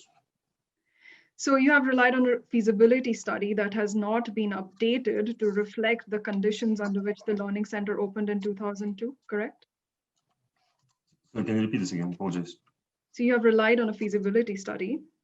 Yes. That has not been updated to reflect the conditions under which the learning center was opened in 2002, correct? It wasn't After the updated. Circular 10. No, because I think it's important to also bear in mind that originally the learning center was scheduled to open in January 2001, and it was earlier than the Circular 10 was introduced by Kenyan government. And I'm saying this, I'm stating this on paragraph 12 of my report on page 5, and therefore. Mr. Peters believed and attempted to open the learning center still based on the principle of international learning center rather than the local school, which changed the whole concept of the Mr. business. Smith, I take your point. I get that you are now defending, you are saying that the feasibility study, the unupdated feasibility study was reliable. I would now like to move on to in the interest of time, I would like to move on to the revenue calculation of your DCF analysis. Mm-hmm. Now, to determine the levels of revenue, you look at, you first start by looking at number of students per month and number of lessons per month. Mm-hmm. And if we go to page 15 of your report, Mm-hmm. Yes. There is the figure 1 at the top of the page, which shows that the number of students as projected in the 2000 feasibility study, so which is the uninterrupted blue line, Mm-hmm. is higher than the actual number of students, which is the dotted blue line, correct? Yes. Was this chart prepared on the basis of Appendix 2 of your report? Or Appendix 2? Yeah, it's referred, yeah. It was based on Appendix 2, correct? So perhaps let's go to Appendix 2 of your report. Mm-hmm. Appendix 2. The first table Mm-hmm. shows the number of students. The one at the top, apologize. Or which Yes, one so you I'm refer to? looking at the first table under Appendix 2 titled Number of Students. Mm-hmm. Yes. In that table, there are two sets of figures, number of students as projected in the 2000 feasibility study, and then the actual number of students. Mm-hmm. And you see that in 2001, mm-hmm. The number of actual students was 0 compared to the projected numbers, 2002, much lower than the projected numbers, and so on, all the way to 2006. So was this the basis of the figure that we just looked at? Yes, it was. Mm-hmm. Right. But let's look at the second table of Appendix 2, which is titled Year-on-Year Comparison of Forecast versus Actual Student Numbers. Mm-hmm. What this essentially means is year 1 of the feasibility study, which was 2001, versus the actual year 1 of the Learning Center, which was 2002 to 2003, correct? Yes. Mm-hmm. So here is where 2002 is not really representative. That's why 2003 is used, because the launch was in September 2002, so it was meaningless to include it as the first year of operations, really. Right. So this compares the first year as per the feasibility study versus the actual first year of the Learning Center 2003. And we see year one, projected numbers 259, actual numbers 801, more than triple the projected numbers. Year two, projected numbers 733 versus 1373, correct? Yes. Year three, 1163 projected numbers, but actual numbers 1592, correct? Yes. So if you were to make the figure based on a year-on-year comparison of the actual year one of the Learning Center, the broken dotted line would actually be above the forecasted blue line, correct? Not really. I think it's probably because you're looking at it in the table from the perspective of accumulative or summary results, whereas the graph which you are referring to, it's basically one month by month.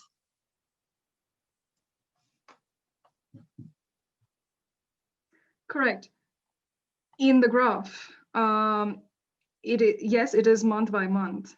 But cumulatively, if you okay, summarize, so it's going to be higher, but you need to count every single one together, then it's going to be different. So very well. So, but cumulatively, if this graph were to be remade on an annual basis, the actual number of student enrollments would be higher than the projected level of student enrollments, correct? you're absolutely correct, and this is what my table is saying. Correct. That is what your table is saying. Let's move to the fourth table in the same appendix, which is called number of learning center lessons. So this is where we go into the second number that you have considered in your revenue calculations, which is number of lessons. Let's look at the third line, which calculates the total number of lessons given by the Caton City project. The first set of numbers. The feasibility study projected that in the first year, the school should have given 3,378 lessons, but the actual number of lessons the school gave was 10,447, correct? Correct, and that's probably because of the change of the curriculum, moving the curriculum into the entirely local requirements, and which basically transferred school to rather than international center into the local. We will get to the mix of students in a while. But here, looking at the plain numbers of number of lessons, I don't want to belabor this point, but I think the table is clear that the number of projected lessons was lower than the actual lessons that the school gave in reality. Of course, yeah, because the local curriculum required entirely different number of lessons, yeah, obviously. Okay, Mr. Smith, so let's go now to the mix of students, which is the point I think you're referring to. And you address that. Ms. Mitra, if I may, just before we go to the mix of the students, just staying with Appendix 2 for a moment. Mr. Smith, on the basis of any evidence that you've seen in the accounting materials, do you have any explanation for the differential between the two trend lines for the actual number of students versus the budget number of students? So if, as Ms. Mitra invites us to do, we assume monthly averages year on year and start the dotted line in your line graph, the January 2003 dotted line, we shift that back to, a couple of years.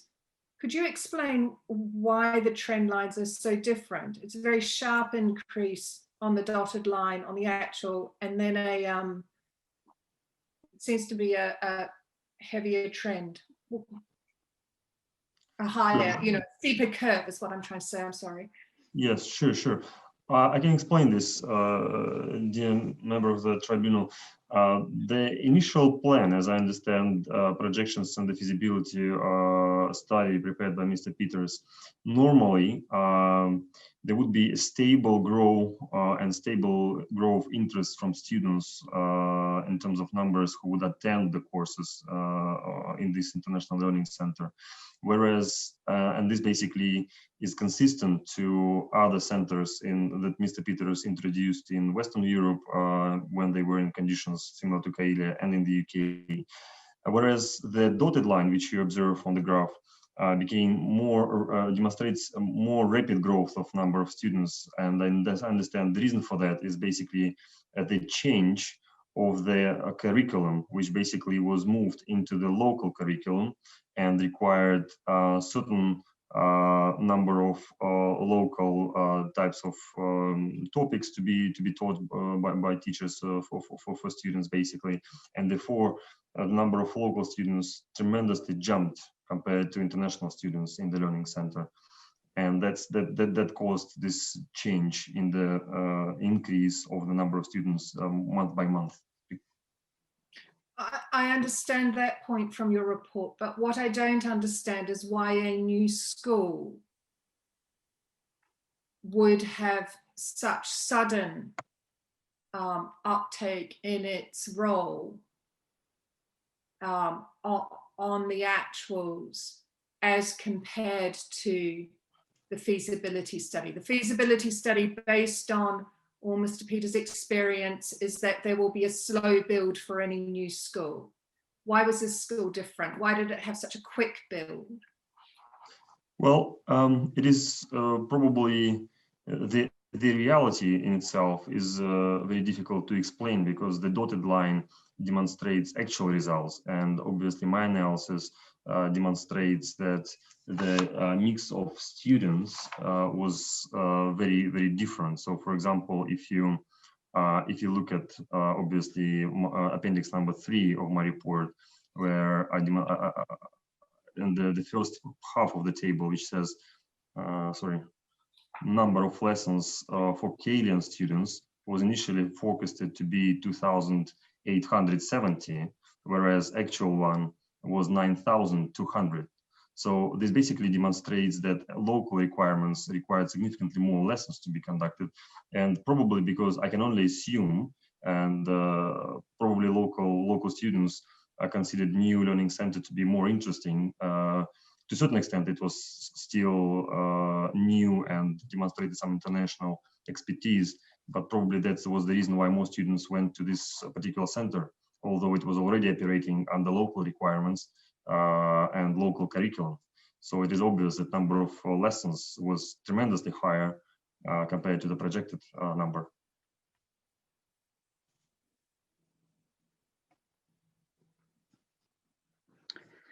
Mr. Smith, staying on the topic of mix of students, could we go to page 16 of your report?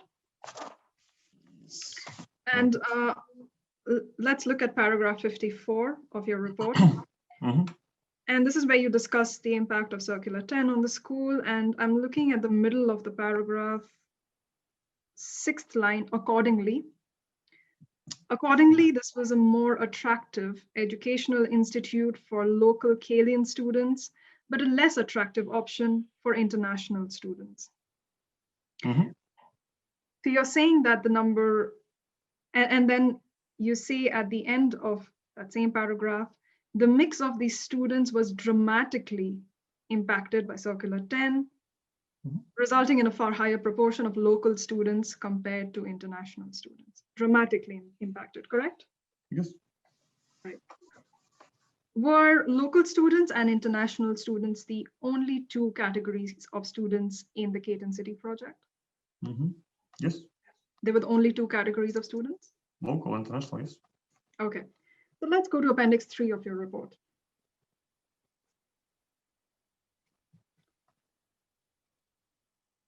Appendix 3, I'm looking at the first part of the table, which is called Learning Center number of, and it contains the breakdown of number of lessons.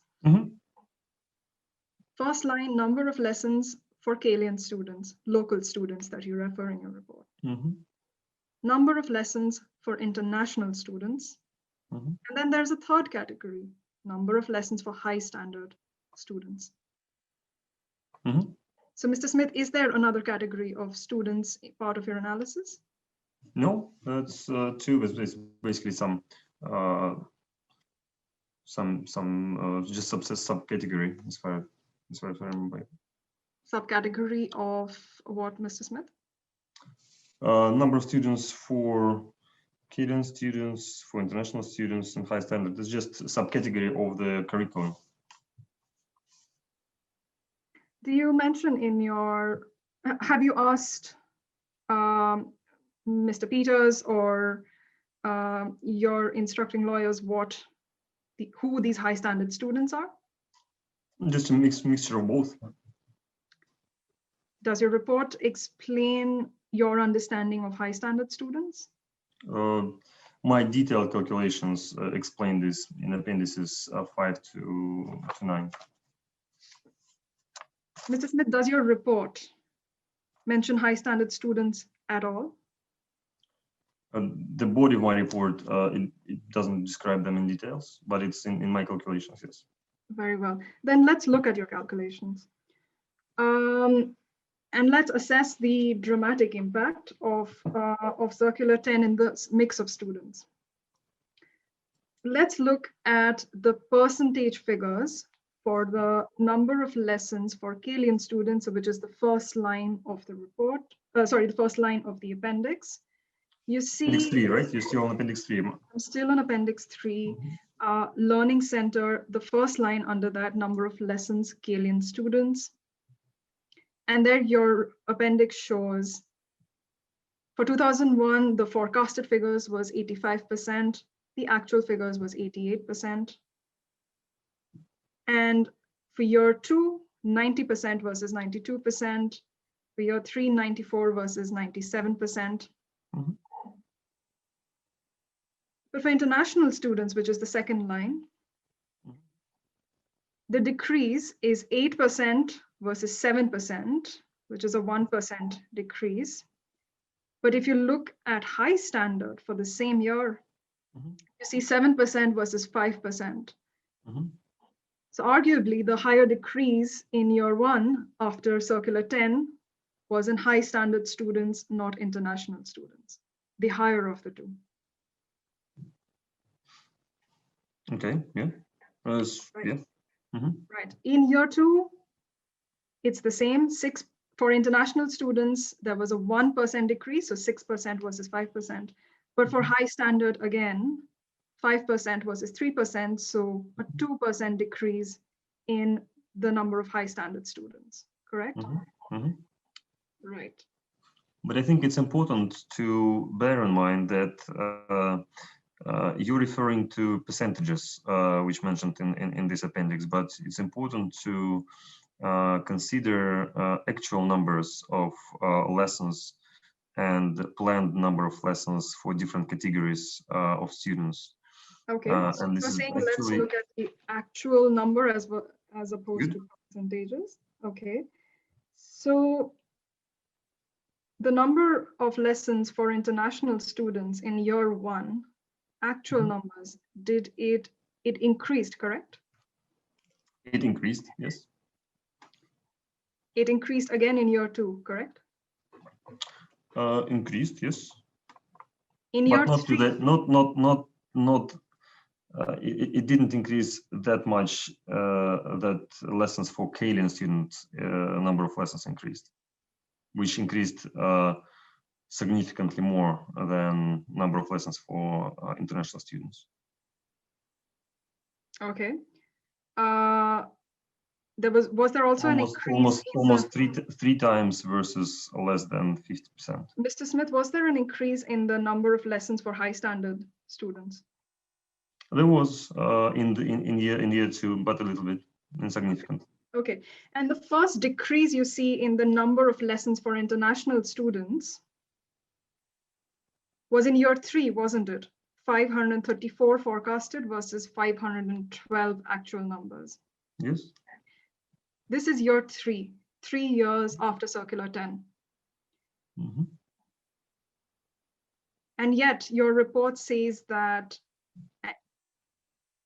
that the circular 10 was the reason for the decrease 3 years later on, whereas for the first 2 years, there was no actual decrease. Is that correct?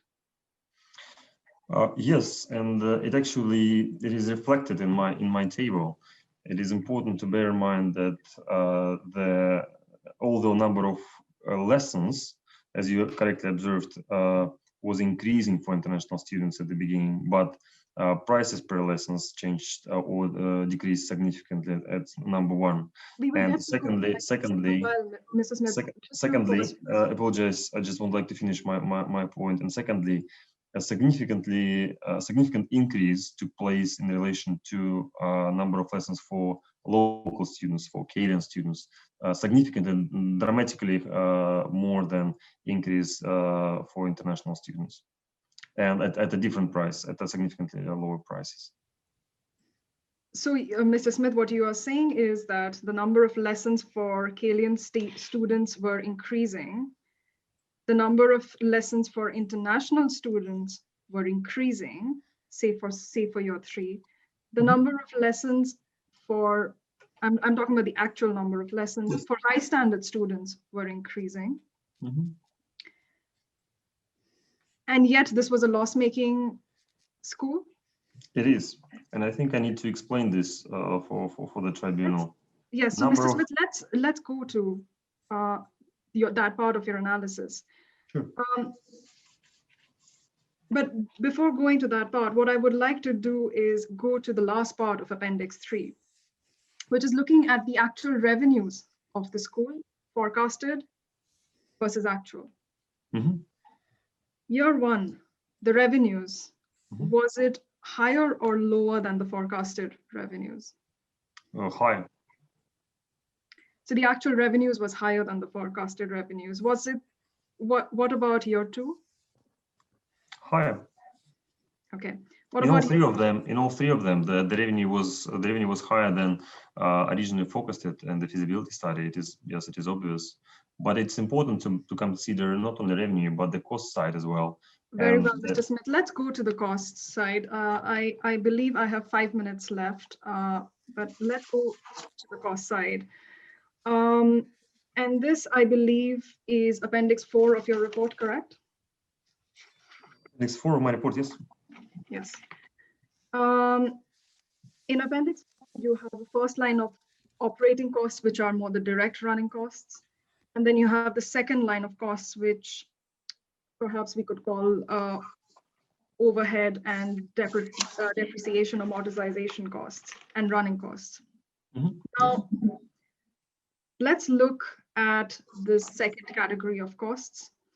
Year 1, you had the costs was 292,000. So that was the first year after Circular 10. Yes. Year 2, it has gone from 292,000 to 619,000. It's doubled, more than doubled. Yes. More than double, correct? Yes. I would like to look at the components of this cost, and let's go to page 18 of your report, where you explain the components of this cost. The first one is G&A costs, which is general administrative costs. Yes. Paragraph 65 at page 18, you say these costs do not vary directly with sales, correct? Yes. So these include rental fees and running costs, so they should have remained stable, correct? Well, rental fees, yes, but running costs can be different because obviously if you run more number of lessons, for example, you need more space, which need to be cleaned, which need to be prepared, which need to be occupied, and it's all about running costs. Therefore, I mean, taking into account that the number of lessons because of local students increased dramatically and changed, and I strongly believe it changed in major part. It impacted heavily, and first of all on the economics. Can I finish my sentence or my statement, please? And obviously, because the significant number of lessons, significantly more number of lessons were conducted, obviously running costs jumped significantly. So it is obvious.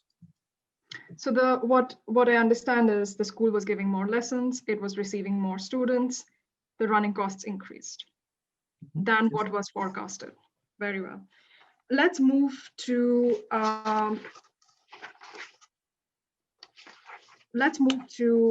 page 21 of your report.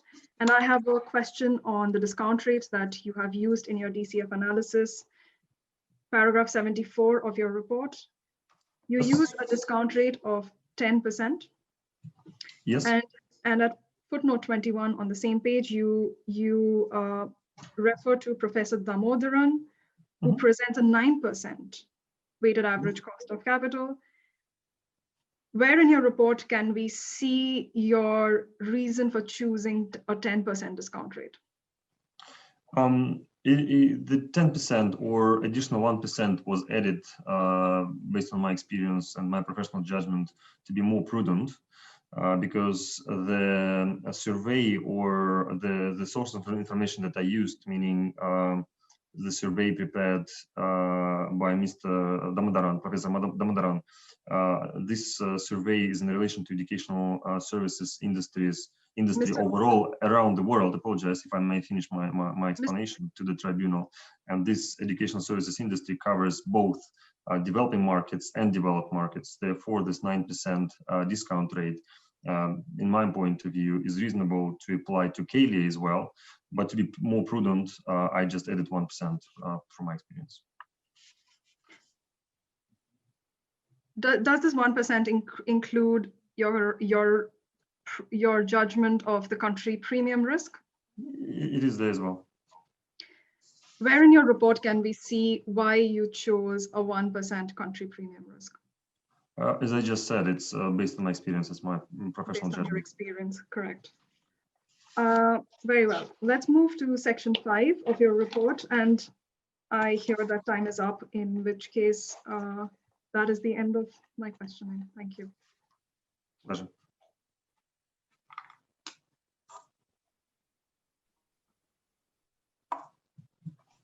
We did take some time for questions, for which additional time is allotted. If you have just one more subject to go in a few minutes, go ahead. Thank you, Mr. President. I will not take more than a couple of minutes then. Okay, thank you. Thank you.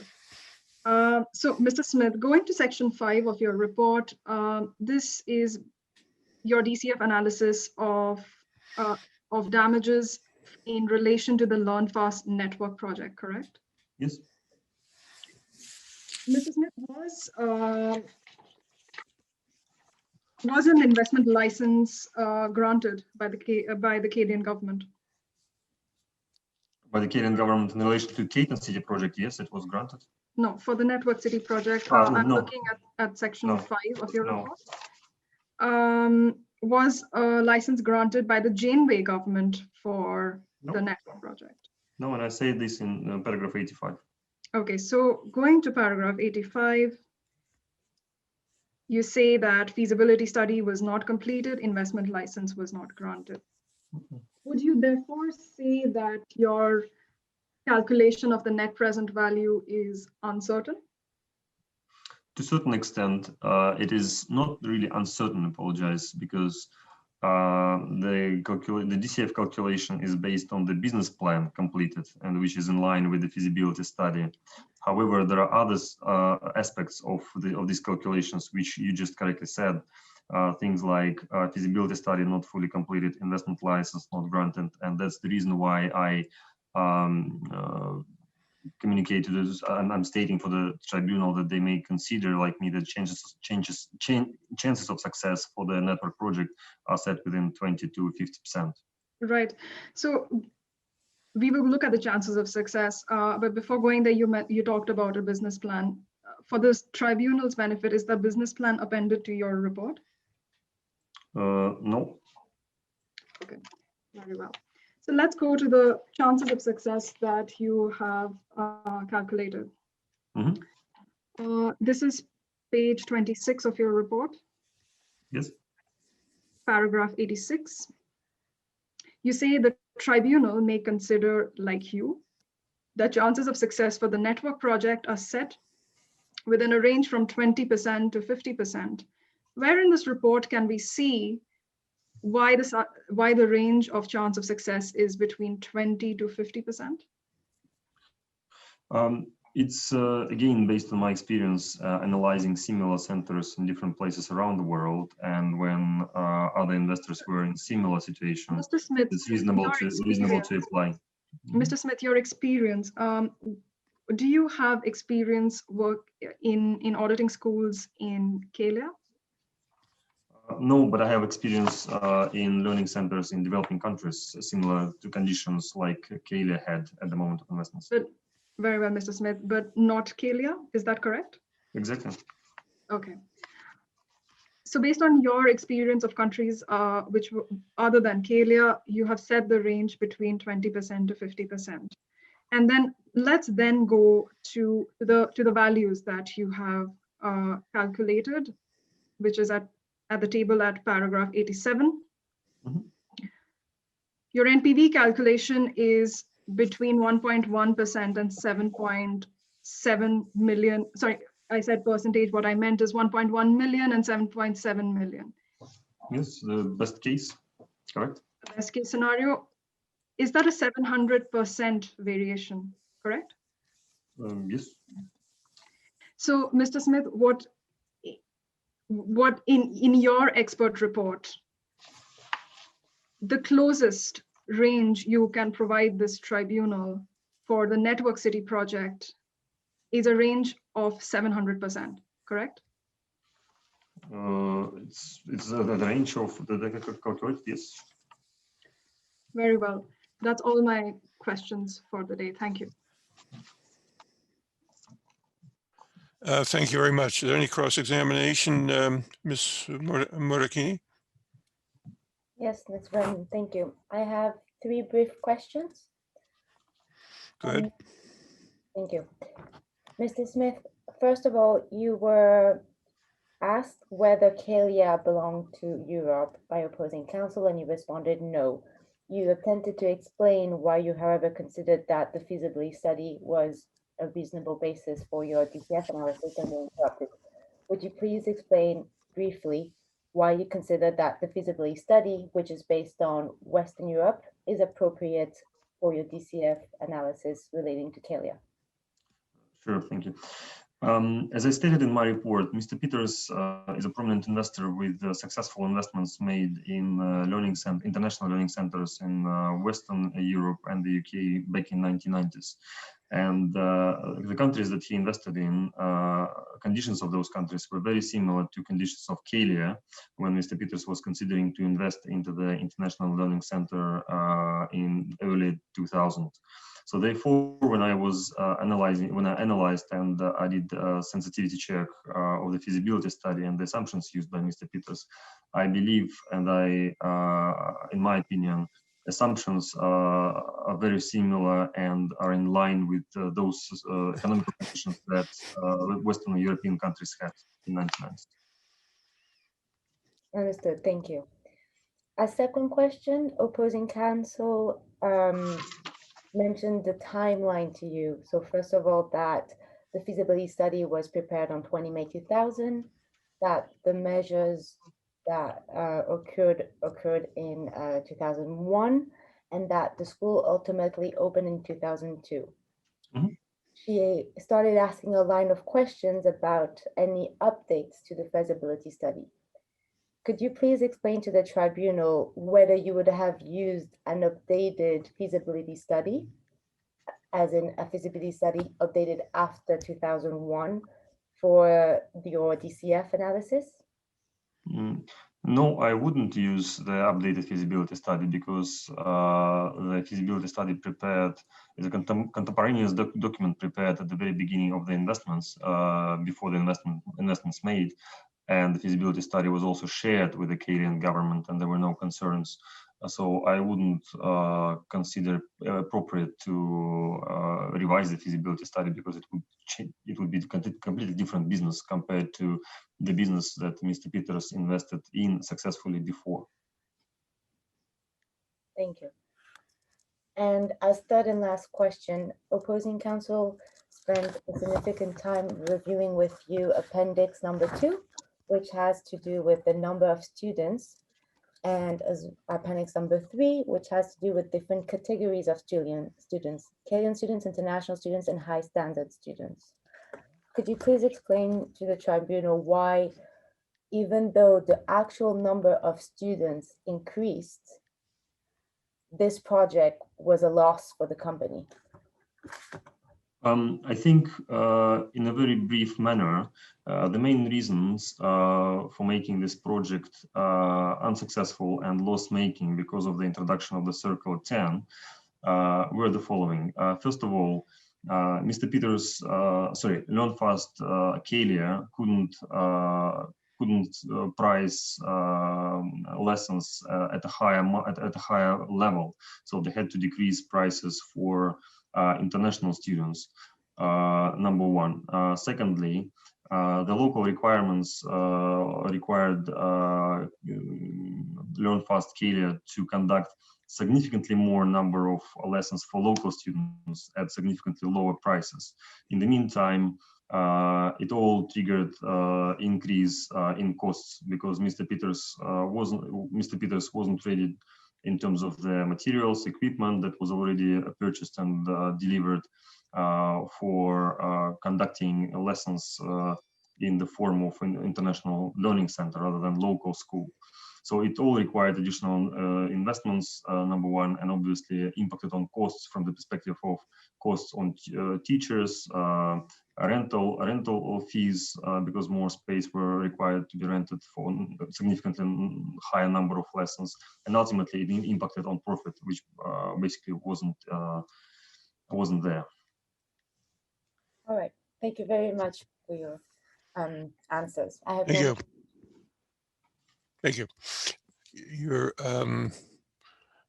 Ms. Mitra, did you have any further questions on No, the Mr. redirect? Thank you very much. Well, I think we are just about right on time, but we take a break now. It says 5 minutes, could be a bit longer, but we'll just break now and give everybody a moment before we go on to Act 2 of this great celebration. Okay, see you in a few moments. It is now time for the oral submissions, and Professor Schill will explain to everyone the structure of this segment, introduce the award on which the submissions will be based, and we'll invite you four finalists then to introduce yourselves.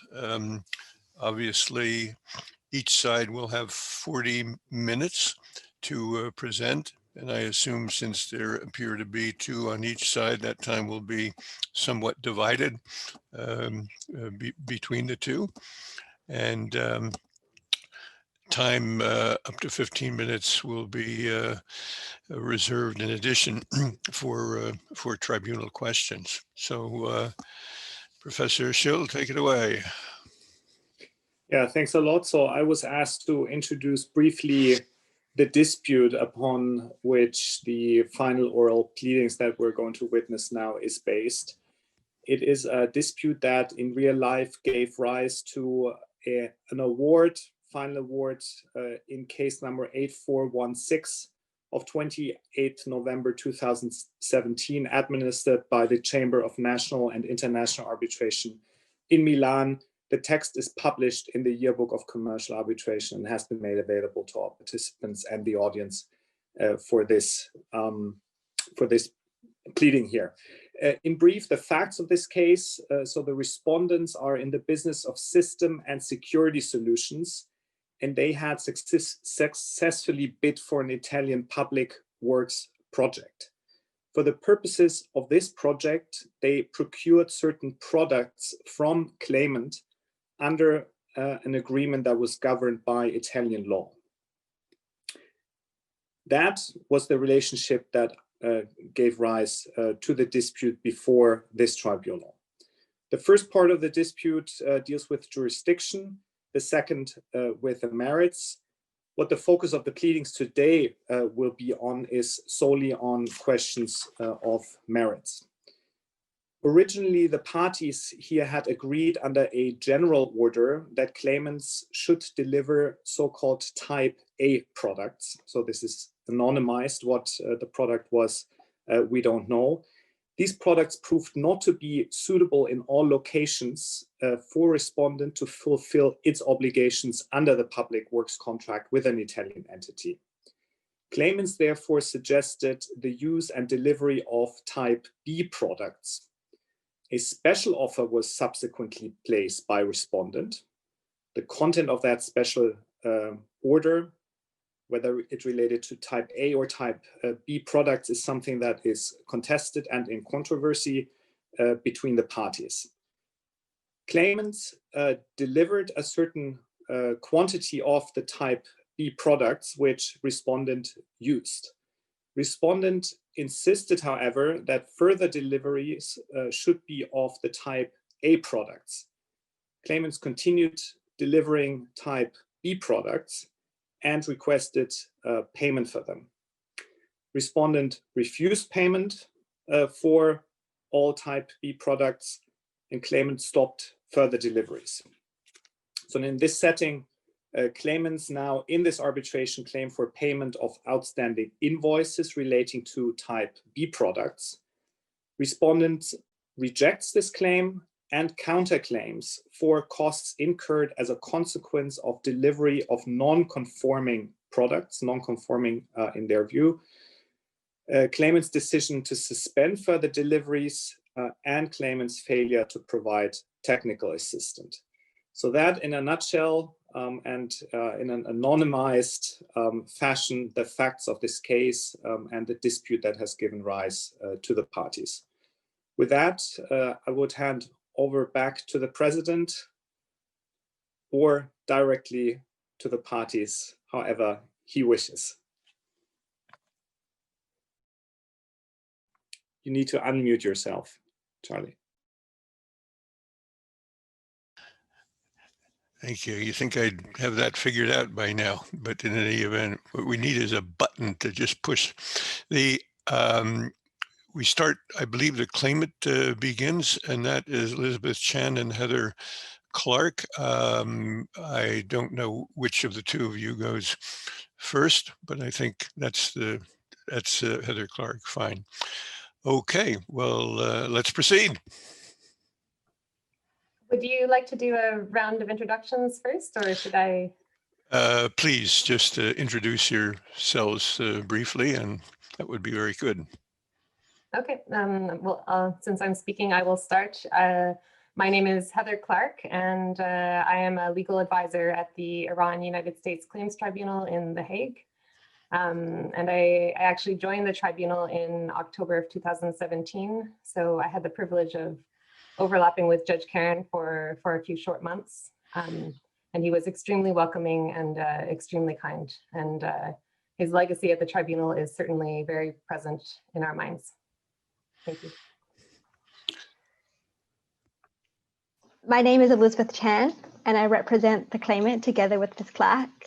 I am an associate at Three Crowns, ordinarily based in London, but I'm currently based in Hong Kong, and I specialize in international commercial arbitration and international investment treaty arbitration, and it's a real pleasure to be here today. Thank you.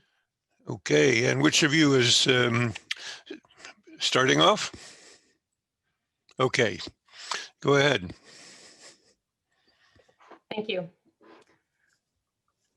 So, Mr. President, members of the tribunal, first of all, good morning and good afternoon. It is a pleasure to appear before you today on behalf of the claimant. So with the jurisdictional issues now decided, we have reached the merits phase of this arbitration. And in this phase, we must address the breach of contract by Respondent 1 and Respondent 2 by their failure to pay the invoices that were issued by the claimant.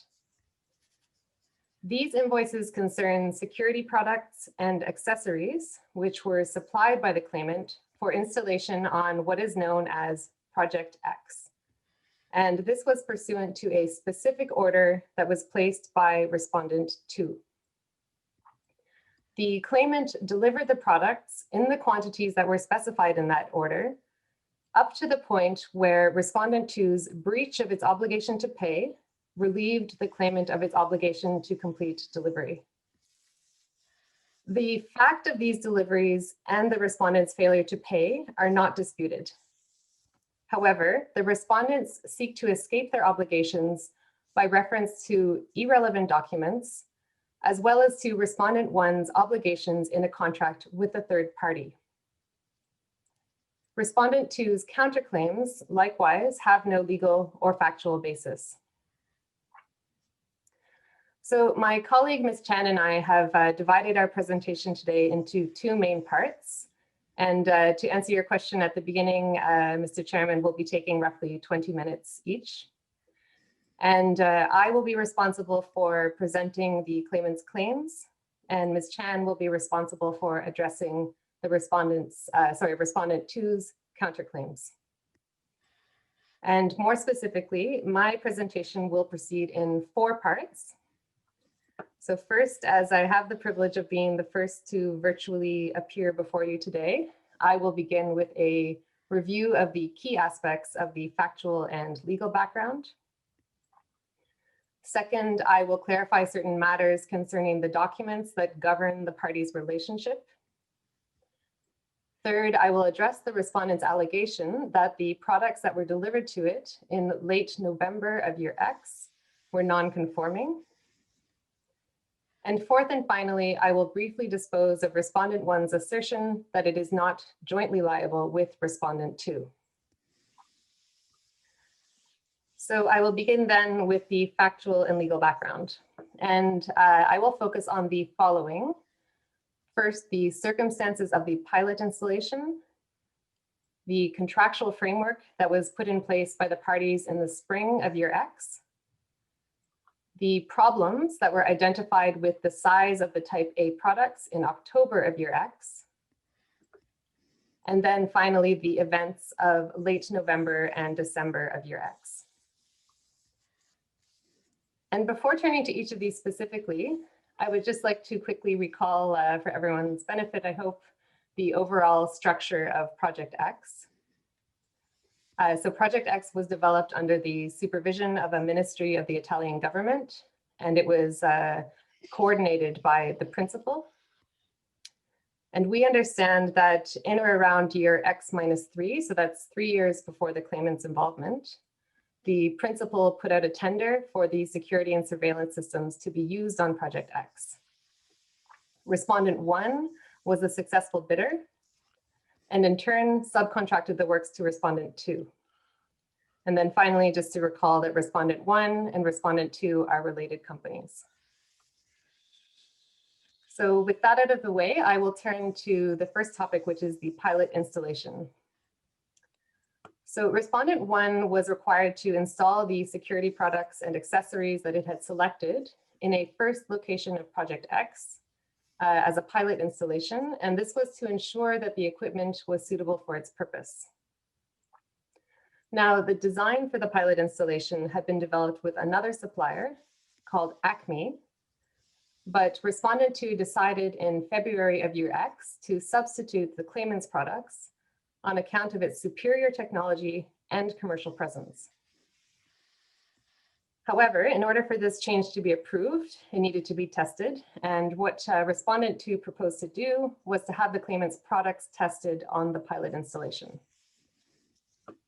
Now, before entering into a contractual relationship with respondent 2, the claimant performed its due diligence and concluded that the financial parameters of respondent 2 were not sufficiently secure for it to be able to proceed.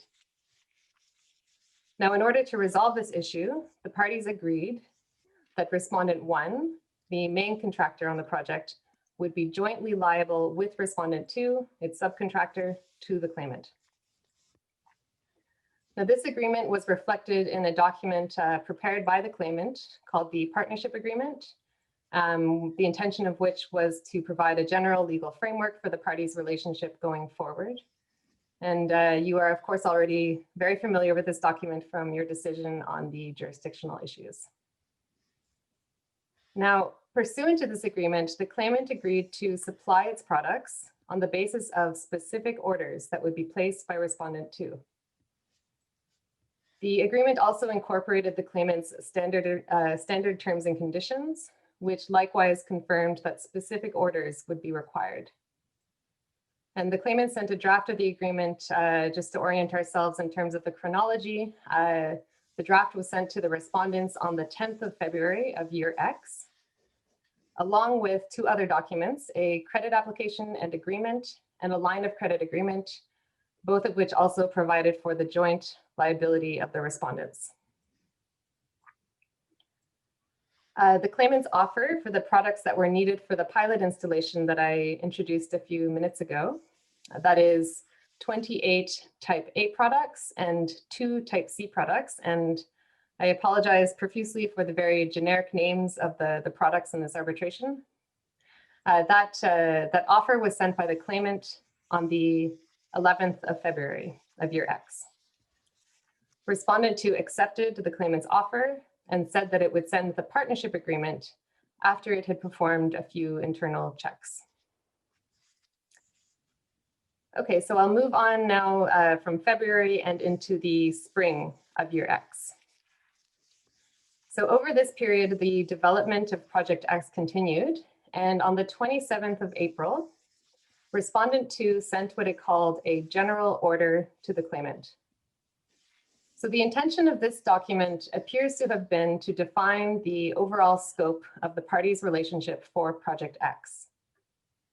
In the document, Respondent 2 referred to the claimant's offer for the pilot installation, and it also described in general terms its intention to order 4 further lots of products, which would cover the rest of what would be required for Project X.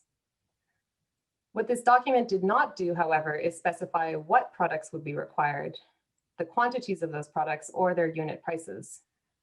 And I'll come back to this document later on in my presentation. So about 2 weeks later, and that's on the 13th of May, the partnership agreement and the credit agreements that I mentioned earlier were signed by the parties.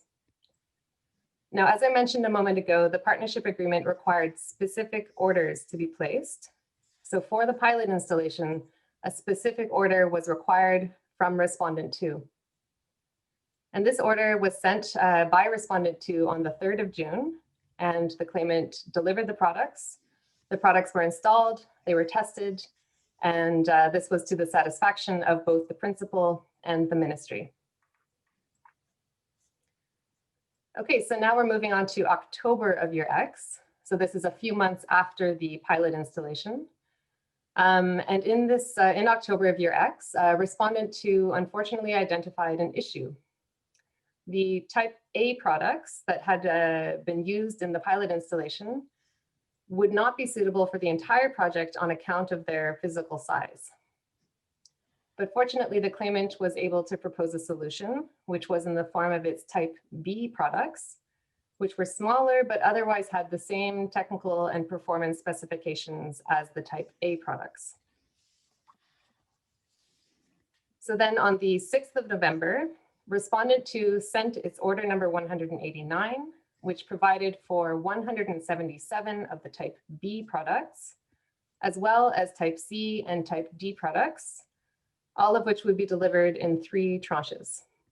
And you can find this order at exhibit R2.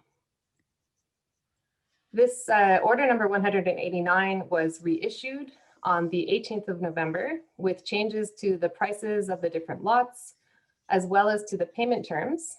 And specifically on the issue of payment terms, it provided that a deposit of 10% would be required with the order, with the remainder of the invoice due within 30 days of delivery.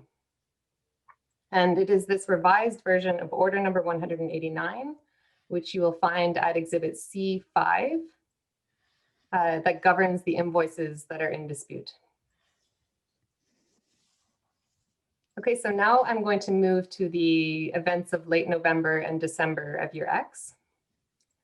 So the first 2 deliveries pursuant to order number 189, which were of 200 type D products and 50 type B products, These deliveries were made on the 22nd and the 26th of November.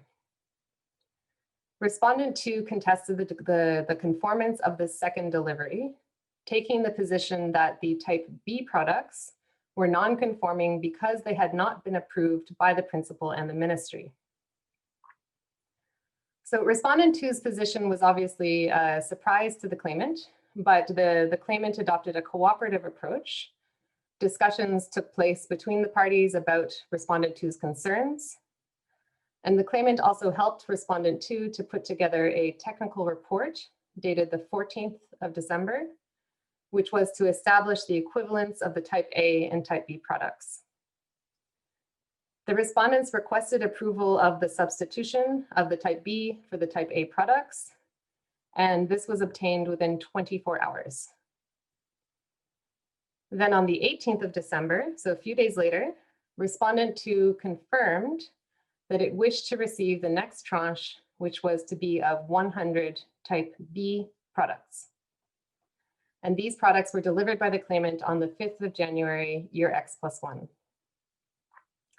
So I appreciate you bearing with me through that chronology. And now I'll take a step back.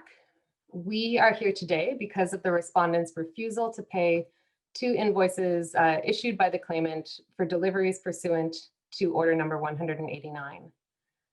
This includes the invoice for the delivery of the 100 type B products in January of year X+1, as well as the delivery, the first delivery of 200 type D products in November of year X, the conformance of which has not even been contested. Now, the invoice for the second delivery of 50 type B products was eventually paid, but nearly 5 months late. And finally, just to complete the picture, after the claimant delivered the 100 type B products in January of year X+1, the claimant suspended delivery of the remainder of order number 189 because the respondents had failed to pay for the first 2 deliveries. And my colleague, Ms. Chan, will discuss the suspension in more detail in her part of our presentation. So that concludes what I wanted to say on the factual and legal background. So I will now turn to the second part of my presentation, which is to respond to the respondent's contention that the invoices at issue here are governed by the general order of the 27th of April, and not, as we say, the partnership agreement and order number 189. And the claimant evidently seeks to rely on the general order because it only refers to the type A products that were used in the pilot installation and not the type B products. So I will make 3 points here. First, the general order is only specific in the sense that it makes reference to the claimant's offer for the pilot installation. Otherwise, there is no evidence of an agreement as to the type of products required for the rest of the project, the quantities, or their unit prices. In fact, even for the pilot installation, respondent 2 did not treat the general order as giving rise to specific obligations, as it considered it necessary to issue a specific order for those products in June of year X, that is after the partnership agreement was signed. Second, the email by which respondent 2 initially sent order number 189 to the claimant stated that it, and I'm quoting here, annuls and replaces any precedent orders, end of quote.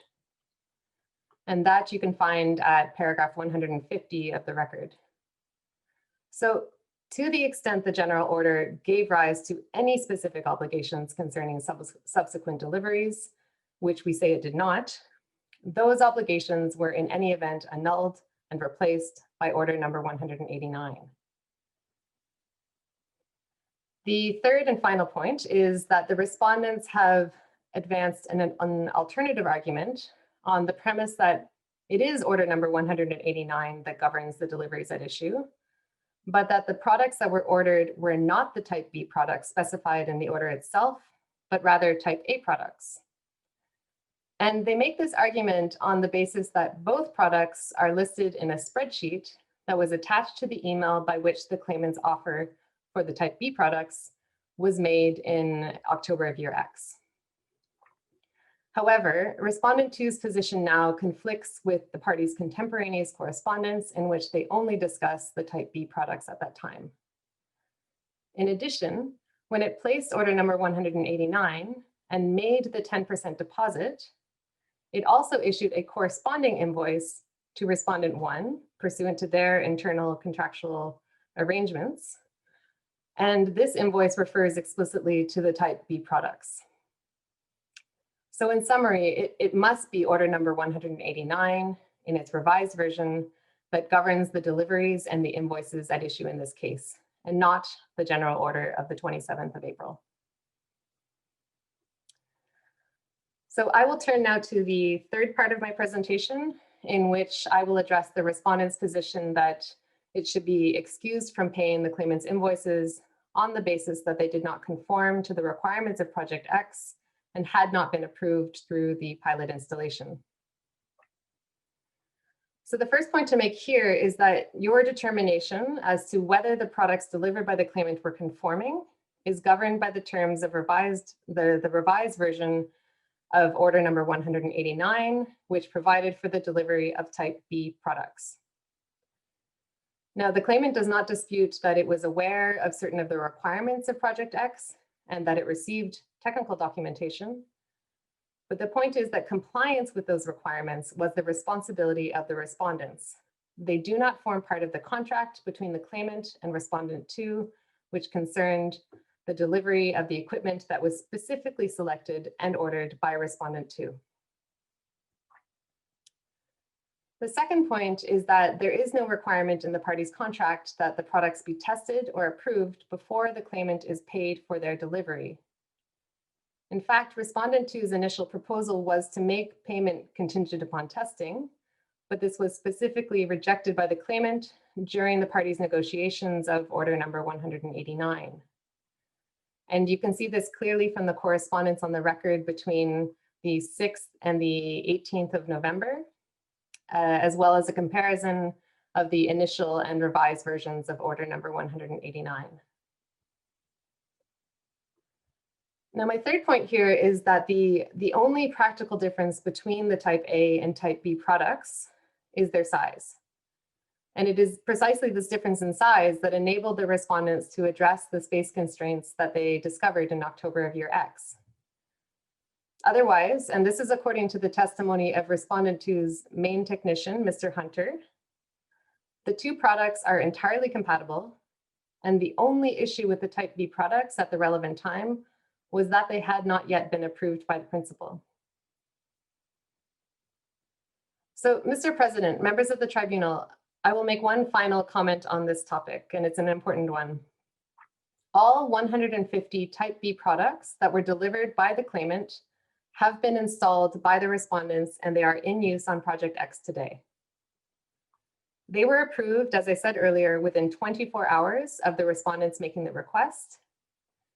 And respondent 2 then confirmed explicitly that the claimant should continue supply of the type B products. In fact, as Ms. Chan will discuss with you in a few minutes, respondent 2 is now even claiming damages for the claimant's alleged failure to complete the delivery under order number 189. Now, there is of course an obvious inconsistency between arguing on the one hand that one is not obliged to pay for allegedly non-conforming goods, while on the other hand, also claiming damages for a failure to complete the delivery of those goods. So just to summarize, there is no non-conformance from a technical point of view, and respondent 2's purported concerns about testing and approval, which are not the claimant's responsibility, turned out not to be a problem. So on that basis, we ask that you reject respondent 2's contention that it should be excused from paying for the products that were delivered to it.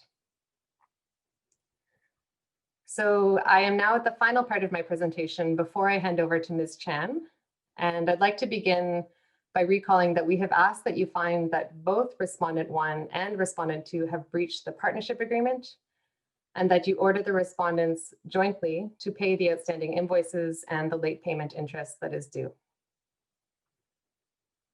Now, respondent 1 has asserted that it is not jointly liable with respondent 2 vis-a-vis the claimant, but this is incorrect. This aspect of the respondent's relationship, as I said earlier, is governed by the partnership agreement, and you don't actually need to go any further than the first page, where it states that, and here I'm quoting, all obligations and liabilities of respondent 1 and any successor, and respondent 2 and any successor to the claimant under this agreement shall be joint and several, end of quote. And the same is confirmed at clause 10.11 of the standard terms and conditions, as well as the 2 credit agreements that we saw earlier. And all of these documents have been signed by Mr. Fisher, who is both the president of respondent 1, as well as the managing director of respondent 2. So the position on respondent 1's joint liability to the claimant is clear. And with that, I will hand over to Ms. Chan, who will make our presentation concerning the respondent's counterclaims. Thank you very much.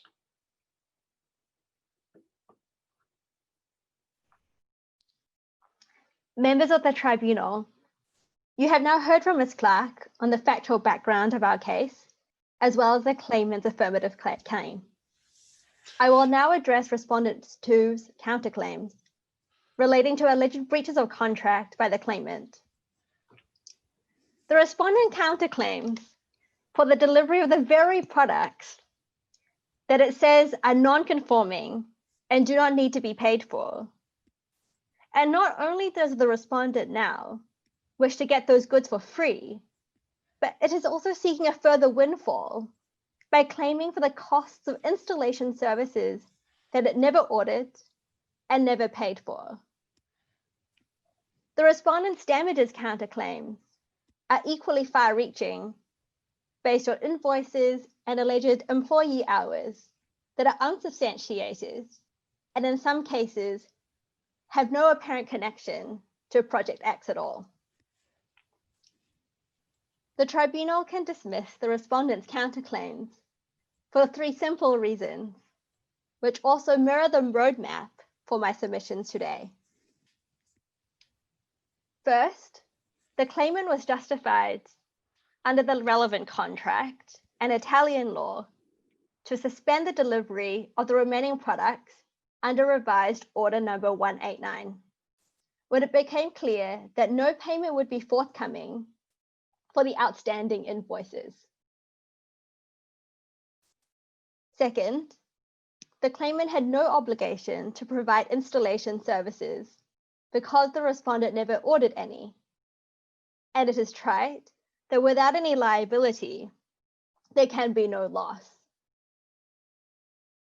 Third, even if this tribunal were minded to award damages, the respondent's damages counterclaims are unsubstantiated and sometimes entirely unrelated to the claimant's obligations. I will then conclude with the claimant's request for relief.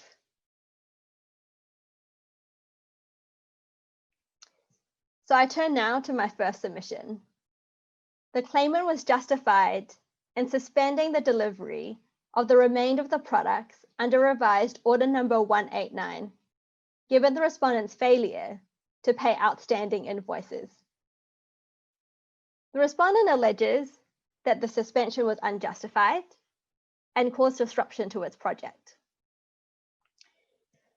But before turning to the legal and contractual arguments at issue, let me recall for you that at every step of the way, the claimant has accommodated the respondent's needs.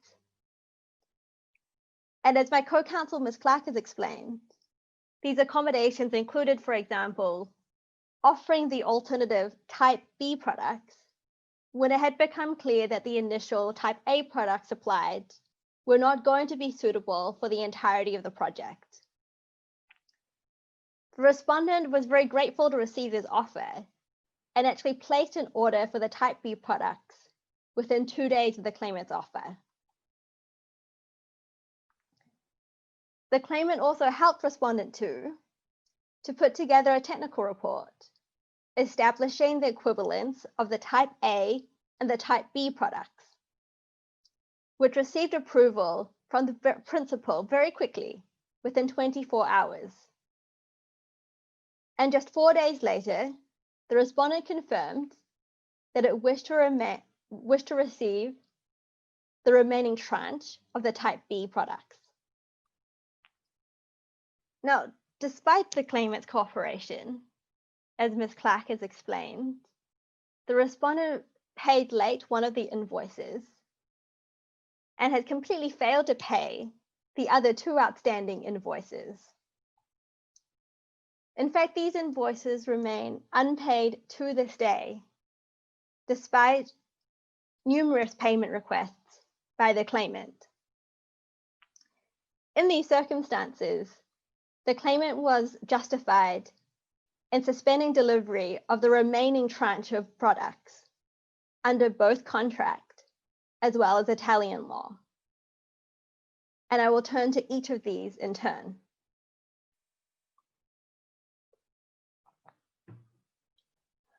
Now, first, the claimant was entitled to suspend delivery in light of the respondent's outstanding payments under revised order number 189.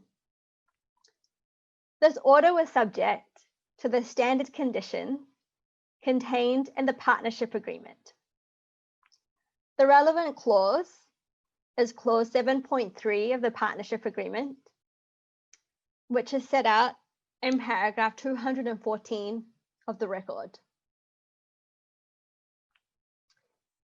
It provides, and I read, the claimant may suspend delivery of the products if partner, i.e. referring to the respondent, is delinquent on any amount due to claimant for longer than 15 days following demand for payment.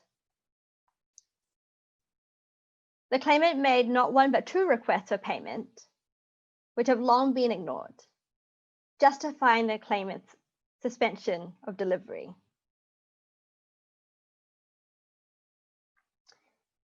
Second, the claimant's suspension was also a proportionate response in response to the respondent's serious breach under Italian law. Now, Italian law is the governing law of the partnership agreement and the orders formed thereunder. The governing law clause is at clause 10.9 of the partnership agreement and set out in paragraph 1 of the record. There are two provisions of the Italian Civil Code which are applicable here. That is Articles 1455 and 1460, which are set out in paragraph 210 of the record. These provisions essentially establish a balancing exercise, evaluating a party's breach or the seriousness of a party's breach on the one hand, and the proportionality of the counterparty's response on the other. So in this case, we are inviting the tribunal to evaluate whether on the one hand, the respondent's failure to pay was a serious breach, so as to cause a sufficiently significant disruption to the balance of the contract, and whether on the other hand, the claimant's response in suspending delivery was proportionate. And in evaluating whether the claimant's response in suspending delivery was proportionate, the tribunal may take into account considerations of good faith. Now let me take each of those two limbs in turn. The respondent's payment default was serious given the following factors. The respondent failed to pay for deliveries made within 30 days, which was a payment condition of revised order number 819. The respondent further failed to comply with the 15-day deadline after payment requests were made. Now, the respondent has also insisted, without contractual basis, that it was entitled to refuse delivery until it had obtained a positive testing result, as well as approval and payment by the principal. But as Ms. Clark has explained, the respondent's payment obligations were not contingent on obtaining a positive test result or approval by the principal. Indeed, the requirement that payment would be contingent on a positive test result was expressly removed when order number 189 was revised because it was a term that the claimant was not willing to agree to. There is also no evidence of correspondence between the parties to substantiate the respondent's allegation that there had been any agreement to postpone payment. And in any event, as Ms. Clark has pointed out, all 150 of the Type B products were actually accepted and used in Project X today. And moreover, the respondent's refusal to pay relates not only to the contested Type B products, but also the uncontested and more expensive Type C and Type D products. And to this day, the respondent has not made good on these invoices. It made a mere payment of 10,000 euros during unsuccessful settlement negotiations, but this amount is far smaller than the overall amount that is due. The respondent's serious breach entitled the claimant to suspend delivery of the remaining products until the respondent had made good on payment. And we say that the claimant has acted in good faith for these reasons.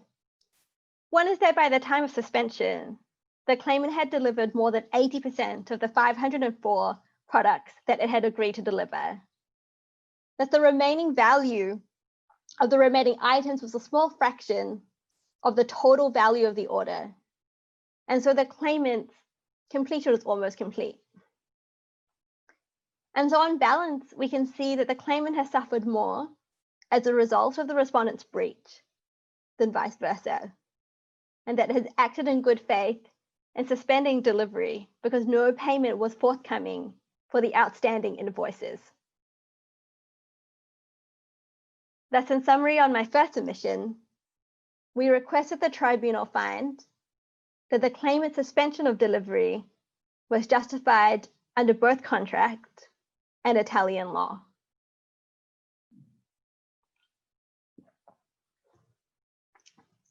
My second submission is that contrary to the respondent's counterclaim, the claimant had no contractual obligation to provide technical services in the form of installation assistance with installing its products. Now, this claim can be easily dismissed for two reasons. The first is that the respondent never placed an order for technical services, and so the claimant never had to provide them. I refer the tribunal to the relevant clauses of the partnership agreement, which are set out in paragraph 228 of the record. Now, clause 3.1.2 required the respondent to place a specific order, including specifying the types of services that it required. And among the offered services by the claimant were installation services. These were not automatically included in the delivery of any products ordered. And this is made clear by clause 4.2, which required the claimant to provide a quote for installation services on a case-by-case basis. However, the respondent never ordered a technical assistance package, and that's why a quote was never delivered. And moreover, the respondent's own witness has confirmed that the respondent itself was responsible for installation, or it was responsible for obtaining those services from external providers. Now, second, even if there had been an implied agreement to provide installation services, which is denied, clause 6.4 of the partnership agreement makes clear that the claimant can withhold technical services in light of no payment. It is not disputed that the respondent is in arrears, thus justifying the claimant's withholding of technical services. Now, our first two submissions have explained why the claimant is not liable on either counterclaim. And so it follows that the claimant's suspension of supply and non-provision of technical services could not have caused the respondent any loss. The counterclaims can therefore be dismissed on this basis. However, if the tribunal is minded to grant damages, my third submission now will briefly explain why the respondent is not entitled to them. And it is for the essential reason that these damages claims are not properly substantiated, and in some cases have no apparent connection to Project X at all. Now, the respondents' counterclaims have 4 categories of damages, which I will address in turn. Now, first, the respondent argues that without the claimant's products, it would have had to reuse the products that had been initially supplied by Acme, which you may recall was the original supplier during the pilot installation. And to substantiate its damages claims, the respondent has relied on an invoice provided by Acme. And this invoice was dated 3 years before the claimant was even involved in the project. And so this invoice can clearly have no relevance to the number and types of products that the claimant has now decided not to deliver. Moreover, the respondent has not shown that these documents were ever used, or that it was actually ever paid for, or that it ever used Acme's products instead of the claimant's products.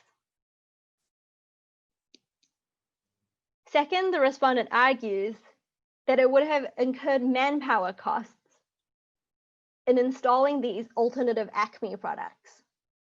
Now, this claim fails for causation for the reasons that I explained, which is simply that the claimant had no obligation to provide these technical services.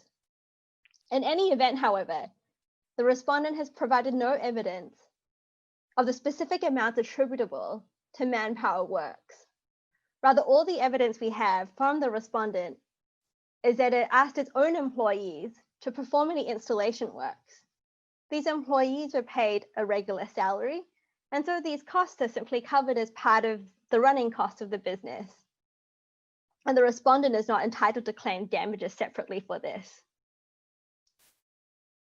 Third, the respondent claims that without the claimant's assistance with installing the claimant's products, they would have had to employ a third party to provide these services.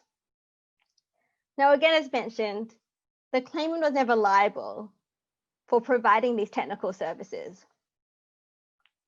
And even if they were, the claimant was entitled to withhold technical services given the respondent's non-payment.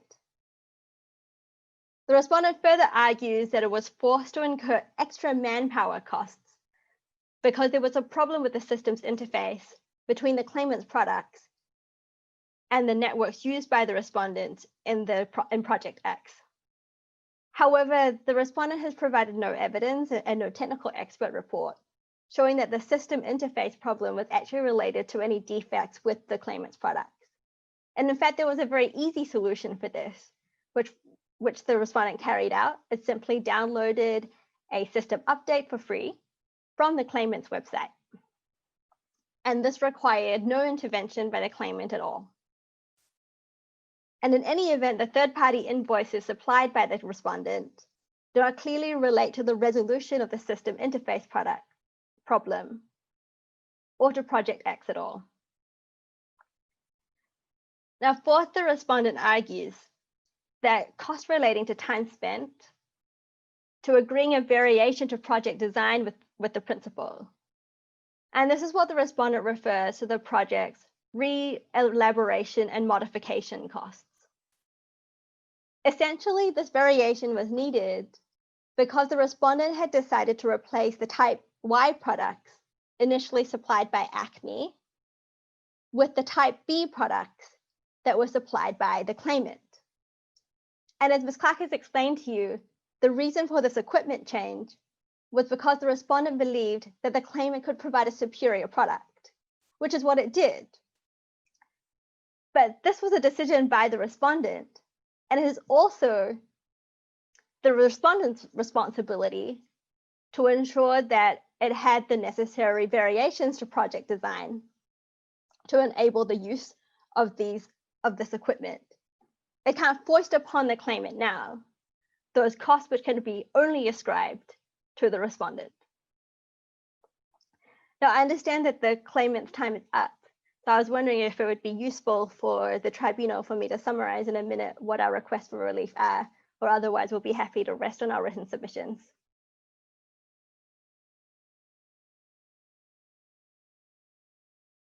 I'm afraid, Mr. President, you may be on mute. I should leave the cursor on the microphone.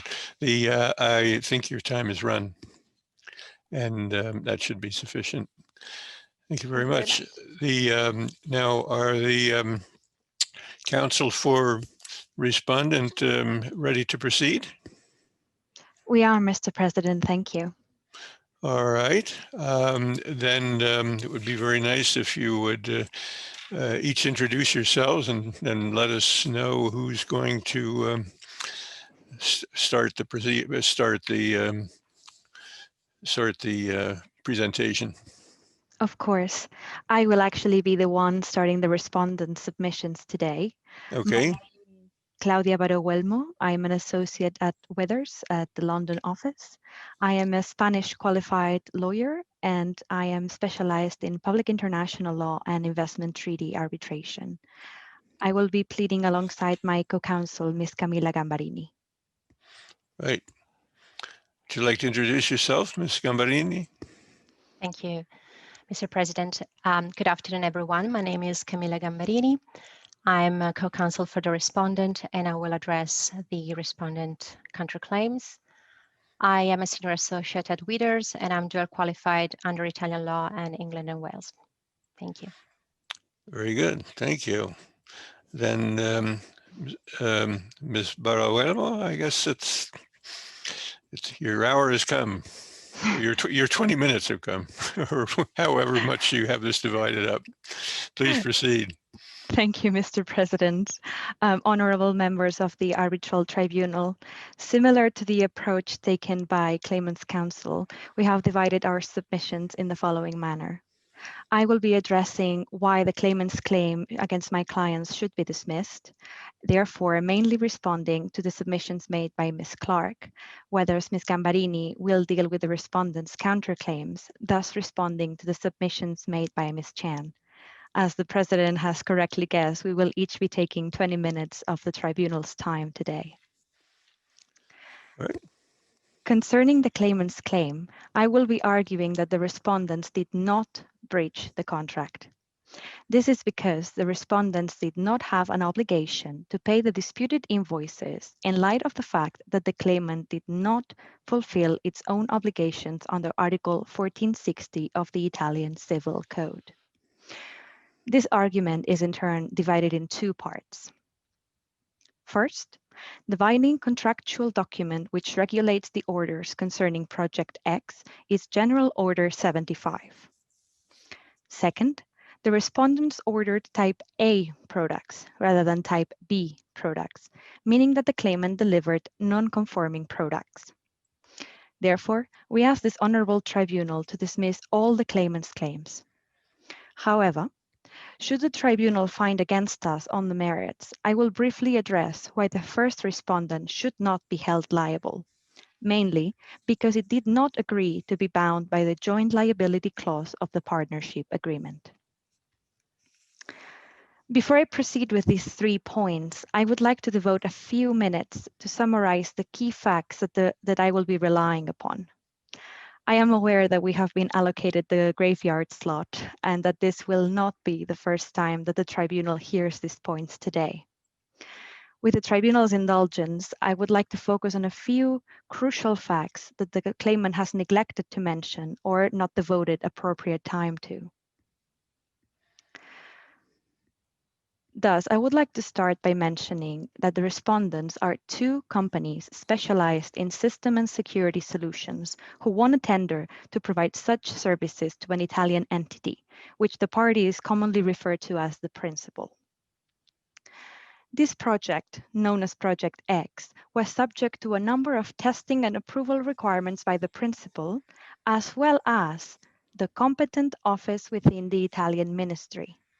This will become an essential point in our legal analysis. The second respondent, in discussions with the principal, agreed to test the claimant's products during the pilot phase, and thus accepted the claimant's offer for the supply of Type A products. Thus, the second respondent issued General Order 75, where it indicated the lot it wished to order for the pilot installations, as well as another 4 lots for the entire installation, all comprised of type A products. Indeed, at that point in time, the respondents were not even aware of the existence of type B products. The parties then consolidated their partnership agreement, which coexisted with General Order 75. This is a crucial point that I will come back to in our legal analysis as well. Upon receipt of lot number 1 under General Order 75, which was correctly comprised of type A products, the second respondent paid the relevant invoice. When installing the products, the second respondent made a series of observations about the size of the products, which he then shared with the claimant, and the claimant suggested the option of using type B products, which it is undisputed between the parties were smaller in size. The second respondent noted this comment, but the crucial point is that it gave no indication that it wished to switch from type A to type B products. And this is because the principal and the competent office within the Italian ministry had already tested and approved the type A products in its installation. The second respondent then made a subsequent order of type A products, revised order 189. This order was made based on the information contained in an Excel file attached to an email sent by the claimant. This document mentioned type A product. What the tribunal may be surprised to hear is that the claimant has not made a single reference to this document in its lengthy recitation of facts. The claimant then delivered 50 type B products rather than type A products. It is undisputed between the parties that the second respondent immediately contested the delivery, since it did not conform to the type of product ordered. Regardless, the second respondent reached out to the claimant in good faith during the days following the delivery of non-conforming products. Trying to find a solution which worked for everyone, the second respondent agreed to take and pay for these 50 type B products for use in certain parts of Project X after having requested permission from the principal. The crucial point in this regard is that the second respondent made abundantly clear that it would not accept nor pay for further non-conforming products. Again, this is a critical omission in the claimant's pleading today. Less than a month later, and heedless of this warning, the claimant proceeded to send and bill for a further 100 type B products, which were also contested by the second respondent upon delivery. Thus, the tribunal has been requested to determine whether the second respondent is at fault for not paying the 2 invoices relating to the delivery of 100 type B products as well as their corresponding accessories, type C and type D products.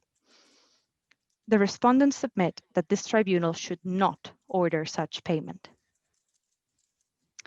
In order to resolve the legal dispute between the parties, the tribunal is thus presented with 2 questions. First, which binding contractual document regulates the orders for Project X? Second, did the second respondent order type A or type B products? It is the respondent's contention that type A products were ordered in accordance with General Order 75.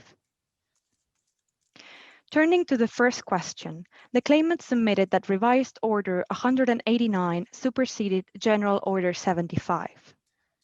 Indeed, the claimant went so far as to call General Order 75 irrelevant. This is not the case, the respondents would submit, since General Order 75 was the order setting out the parameters for the entire installation, not just the pilot phase. This is not incompatible with issuing posterior orders, such as Revised Order 189, for the 4 lots remaining under General Order 75. To put it simply, General Order 75 provided the framework, the skeleton, of what Project X would require, whereas individual orders, such as Revised Order 189, would deal with the timing and the quantity of the lots. Thus, even in subsequent orders, the claimant was bound to respect the parameters set out by General Order 75, including the type of products required for Project X and approved by the principal and the competent office in the Italian ministry. That means type A products. The claimant has contended that Order 189 purported to annul General Order 75. This is correct. What the claimant fails to mention, though, is that Order 189 never came into effect, since the claimant declined to accept the order. Thus, the order was revised at the claimant's behest, as it has admitted in its pleadings today. Revised Order 189 contained no such annulment language.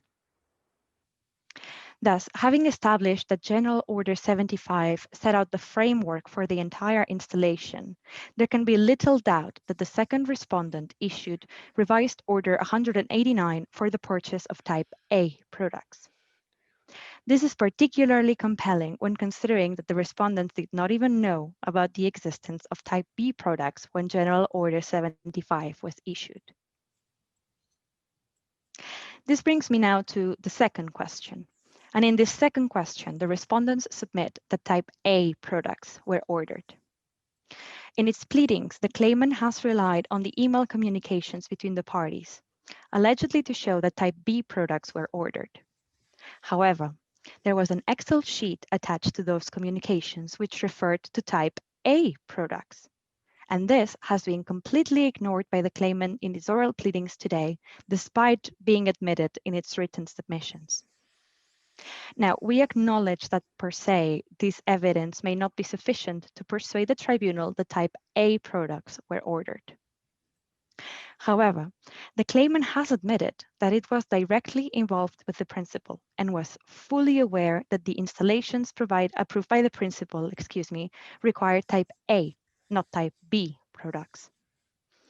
To further support this contention, the respondents respectfully point the tribunal to two documents on the record: the report dated 14 December and the email from the claimant to Mr. Brown, the managing director of the second respondent, dated 15 December. For reference, a summary of those documents can be found at page 313 of the tribunal's bundle, at paragraph 56. If nothing else, this evidence proves that the claimant was fully aware of the needs of the second respondent, but chose to ignore, first, the respondent's warning, and second, the contractual requirements of Project X. Now, the claimant seeks to draw attention away from its non-compliance by remarking upon the fact that the second respondent did not annul the order and that the second respondent has made use of the 100 Type B non-conforming products in its installation. Both of these contentions are true, but they are beside the point. And the reason why is because neither of them concerns the claimant's non-compliance with its obligations. On the first point, which the claimant has not elaborated upon today, the second respondent did not annul Revised Order 189, but after the first delivery of Type B products, it made clear that Type A products were needed. Thus, even if the second respondent had mistakenly ordered Type B products, it modified this order in its communications to the claimant, making clear that Type A products would be required for the remainder of the order. As to the second contention, which both counsel for the claimant have repeated earlier today, the second respondent did make use of the non-conforming products. Why? Simply because it still had an obligation to fulfill within a certain time period, being subject to the contract with the principal. In this sense, the respondents admit that the perfect cannot be the enemy of the good. The tribunal might then wonder if Type B products were acceptable after all. Unfortunately, the answer is still no.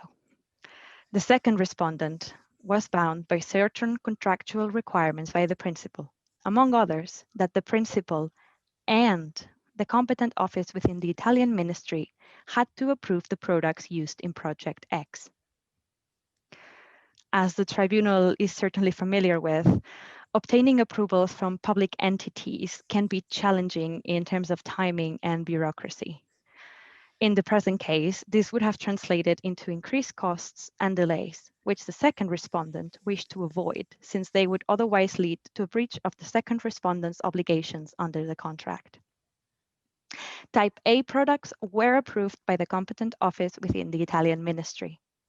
Type B products were not, making them unacceptable for Project X, regardless of whether they may have been technically suitable.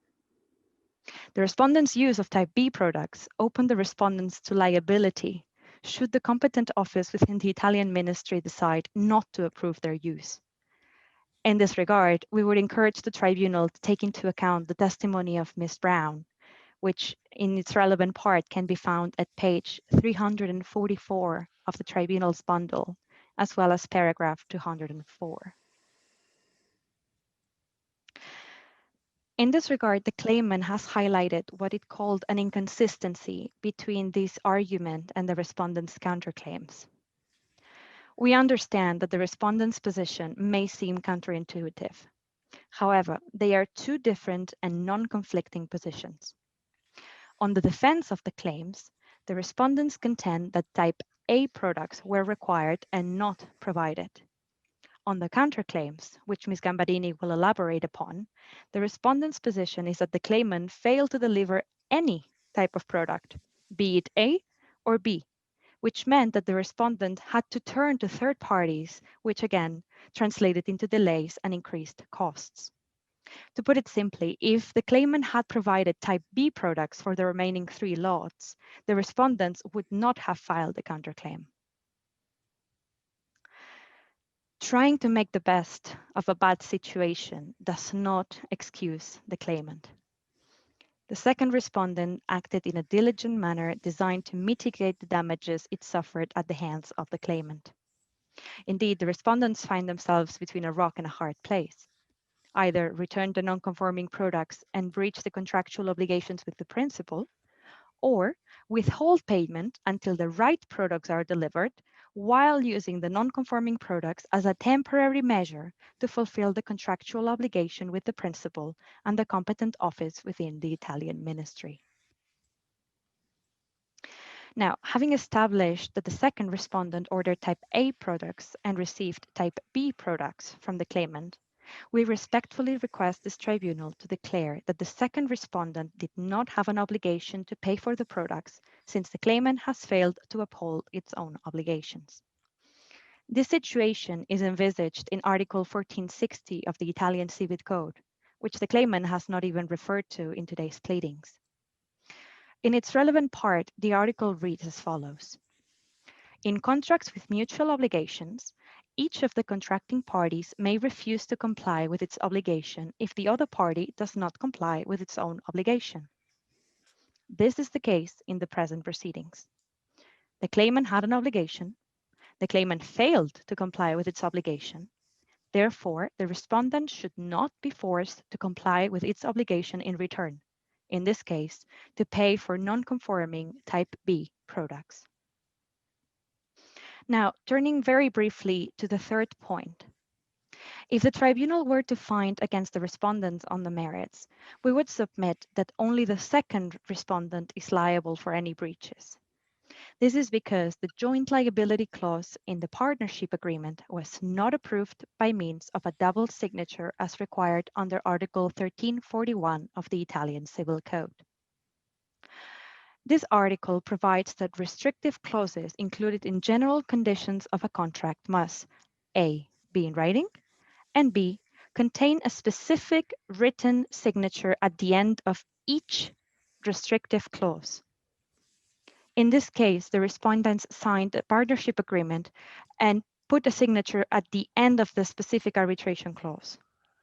However, they did not do the same next to the clause concerning joint liability, therefore casting doubts as to the ability of the signatory to understand the content and therefore comply with the strict requirements under Italian law. Turning now to my conclusion. As a final remark, I would urge the tribunal to consider the actions of both parties in this matter. The second respondent, subject to a significant number of requirements to fulfill for Project X imposed by the principal and the competent office, paired up with the claimant to obtain a very specific type of product. The claimant then proceeded to change the type of product delivered in the middle of the project.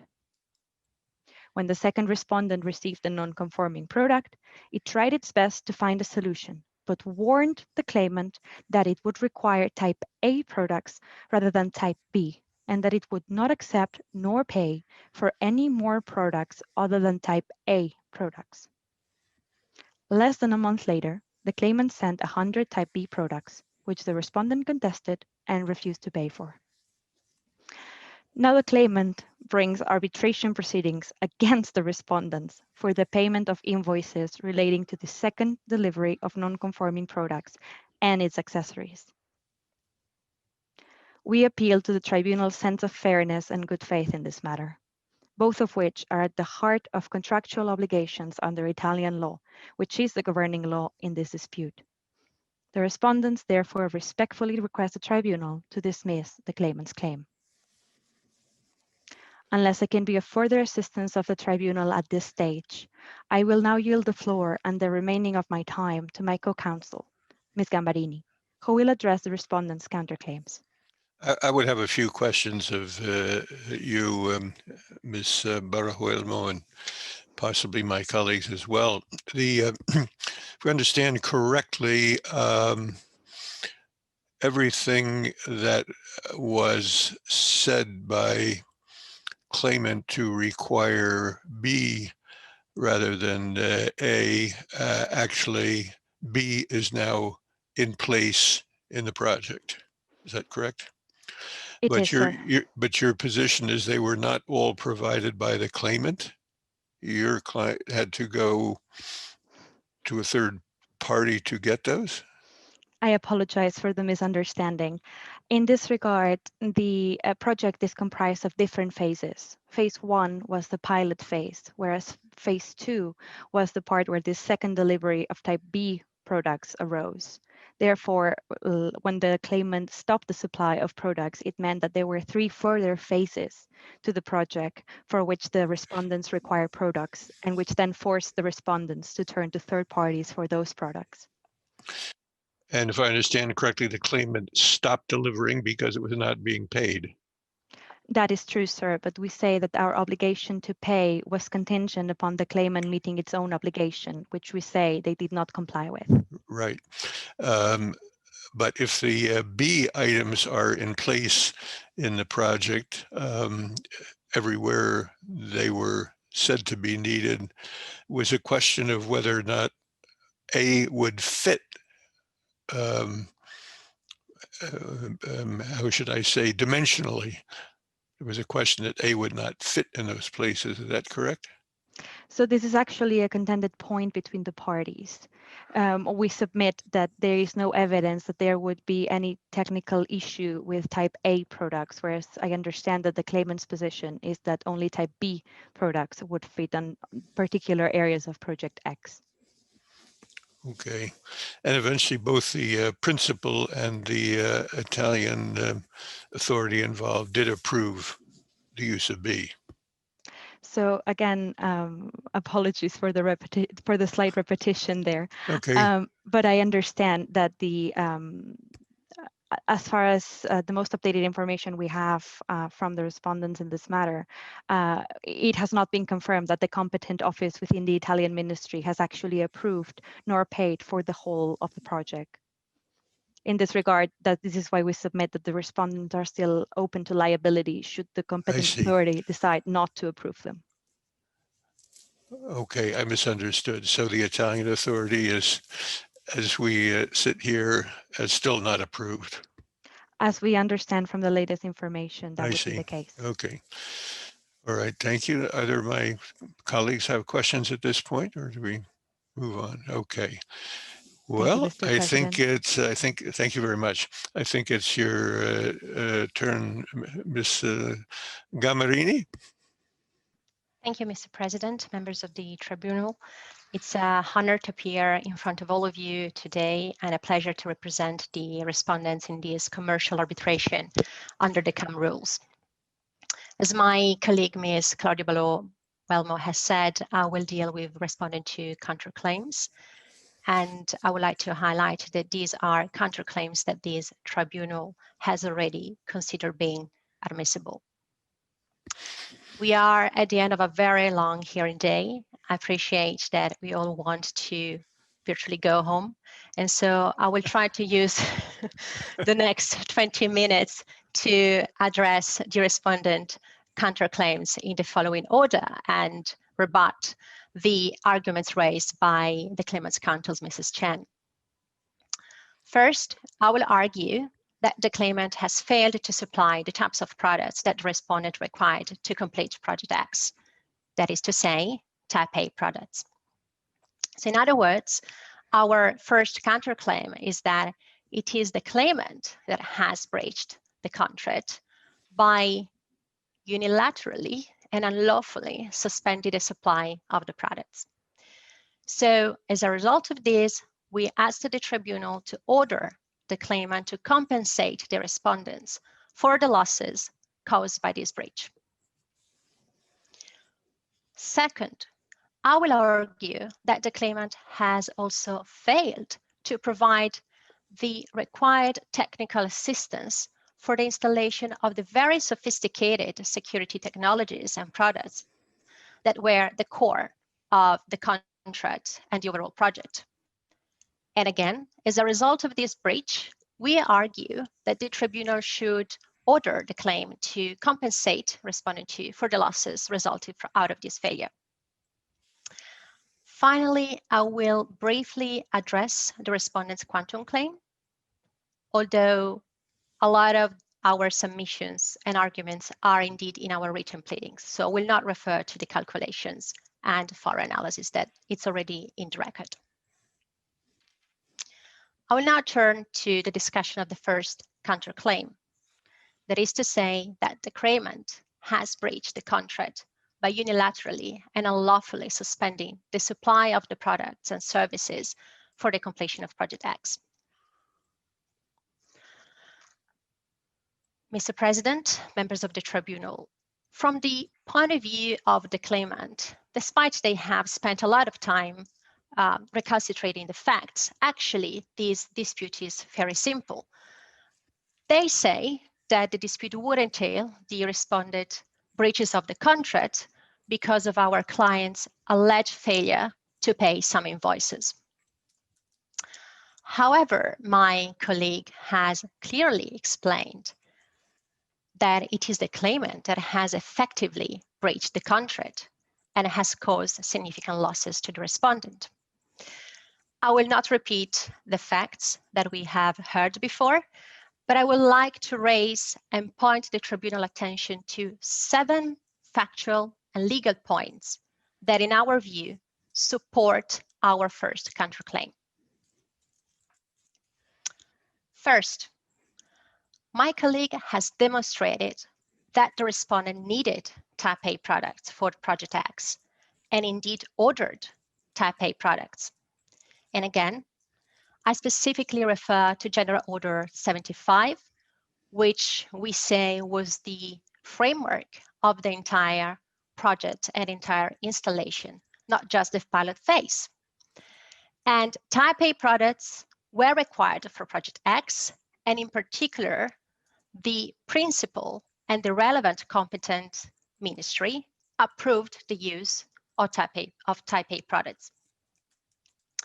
Second, during the thorough analysis of the factual background that our learned friends defending and representing the claimant, we didn't hear one important aspect that my colleague, Baró Huelmo, has raised before, and I would like to again point attention to the tribunal to this evidence.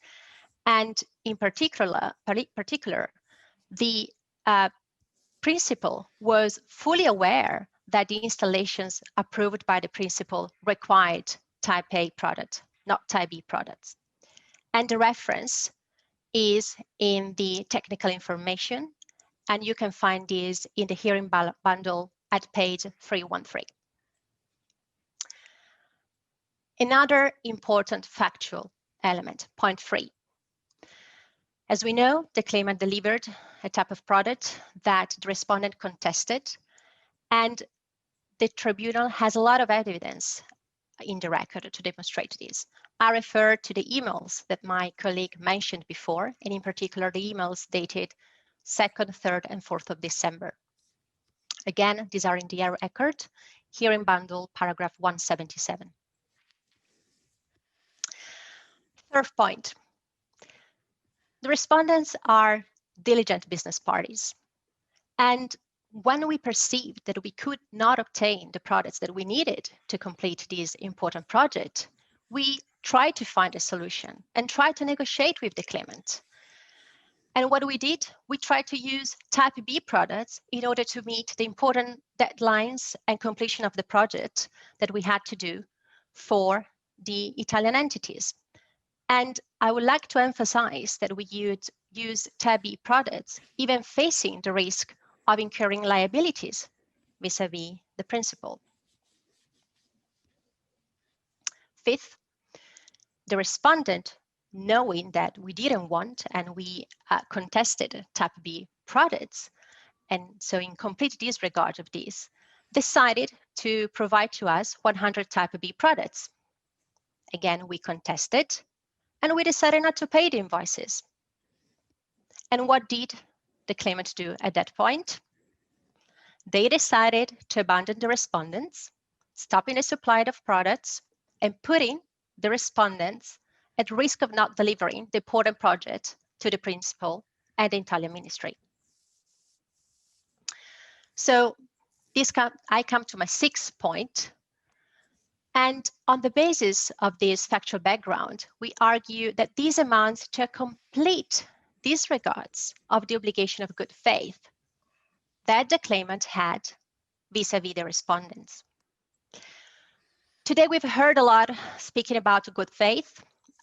We are in front of a tribunal probably composed more by common lawyers, but I would like to stress that Italian law, which is the law applicable to this dispute and governing the commercial relationship between the party, is enshrined and gives a lot of emphasis to the principle of good faith in contractual relations.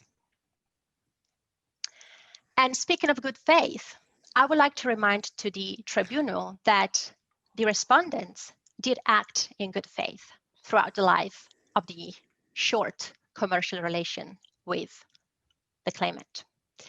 In fact, when the claimant delivered type A products in the context of Lot 1, we indeed complied with the obligation to pay the claimant. Why is that? Well, simply because those were the products that we needed to fulfill our obligations and complete our products. And so we acted in good faith. And as a final 7th point, we submit that the claimant's decision to unilaterally suspend further supplies doesn't fall under the exception set forth in Article 1455 of the Italian Civil Code. Again, we've heard my learned colleague, Ms. Chen, discussing Article 1455 of the Italian Civil Code and Article 1460 of the Italian Civil Code. I would like to focus the attention of the tribunal on these articles, which are really key in this context. As my colleague, Ms. Chan, correctly said, when considering an exception under Article 1455, a judge or an arbitral tribunal must evaluate and compare possible defaults or breaches, having regards to different factors. First, what we say under Italian law, the so-called economic social function of the contract. Second, the parties' interests and rights. And of course, the tribunal should take into account the circumstances of the case. And again, as my colleague said, it is indeed a balancing exercise. It is it's an exercise where the tribunal has to consider whether certain actions are proportionate. But what my colleague has failed to explain is actually that this exception works in favor of the respondent counterclaim. Members of the tribunal, I would like to remind you that this was an important and innovative project that our clients successfully obtained after winning a very competitive competition and tender with other leading companies in the field of system and security solutions. And I appreciate that maybe you're not very familiar with Italy and this type of industry, but I can tell you that actually the respondent had the very important role of installing security technologies for an Italian entity and the competent ministry approved by the project. And I can fairly say that this was one of the most important security projects developed in Italy in the past few years. And so it goes without saying that using the correct products and delivering the project on time were fundamental aspects for the respondents. And these are the circumstances that we say the tribunal should consider when exercising this balancing judgment. And so in light of these points, we say that the claimant's unilateral disruption of the supply of the specific products that we needed to fulfill our obligations under the contract and finalize the project are disproportionate, in light indeed of the factual circumstances and full factual background that is now in front of the tribunal. And indeed, as my colleague has just said, we had to rely on third parties in order to be able to actually meet the tight deadlines required under the project. So in conclusion, members of the tribunal, the respondent invites this tribunal to consider all the factual circumstances that we have just discussed to actually find that the claimant indeed breached the contract and not the respondent. I will now turn to the second counterclaim. That is to say that the claimant has also failed to provide the required technical assistance to the respondent. So again, I would like to focus the tribunal attentions on 6 elements. The first one, we have already touched upon it. It is a very important project. The nature is very sensitive. We are in the field of security technologies. And so these entailed the complex installation of sophisticated products and security softwares in different locations in Italy. And so we required the support of a sophisticated company like the claimant. And going to my second point, I would like to remind the tribunal that indeed we decided initially to use another company, Premier Acme, but then we realized that it was not a good quality company and indeed relied on the respondent because we thought that this was a very reliable and sophisticated company. And so it goes without saying that our clients expected that the claimant would have supported and assisted the respondent, not only in supplying the right products, but frankly, also in the installation of these products. Third, my colleague has made reference to some clauses of the contract. I would like to emphasize that Article 1 does provide for technical services. And moving to point 4, something that the claimant has failed to remind to this tribunal is the witness evidence of Mr. Hunter, one of our witnesses. The reference is paragraph 230, page 349 of the tribunal's hearing bundle, where it is clearly stated that during the pilot project, the claimant provided technical assistance. Fifth point related to this fact. So the claimant indeed provided technical assistance during the very first testing of the project. So we were in the pilot phase. So as the name suggests, it was an experiment, it was a test. So I want to pose this question. If the tribunal, if the claimant provided technical assistance during the general testing, the experiment of what would have been the actual post-pilot phase, why would the respondents have assumed that the claimant would not provide a technical assistance during the actual project? This doesn't make sense from the point of view of the facts and the law. And this goes to my 7th point, which is indeed the concept of good faith and legitimate expectations. The fact that the claimant provided for these technical assistance during the pilot project created legitimate expectations. And we are in the territory of the so-called principio dell'affidamento, which is a very important concept under Italian law. We can translate it as legitimate expectations. So we say that the respondent had reasonable and legitimate expectations on the basis of these facts and the good faith that the claimant had to demonstrate throughout the life of the contractual relationship to provide technical assistance. Members of the tribunal, not recognizing such a legitimate expectation based on the good faith of our client, in our view, would amount to a gross injustice.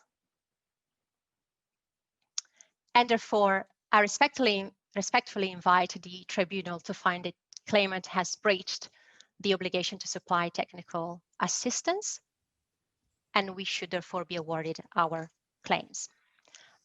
I see that I have only a few minutes left. As I said at the beginning, on our final point, quantum, I'm not going to enter into the detailed analysis of our calculations. You have them in the pleadings. I will briefly mention and remember for the tribunal's benefit what are our quantum claims. First, the cost for the completion of the supply of the products by the claimant. Second, manpower cost for the installation of the claimant's products. 3, the cost for specialized companies to comply with the arrangements of the principal, and manpower cost for the re-elaboration and modification of the project. All the evidence and supporting documents are in the respondent's pleadings.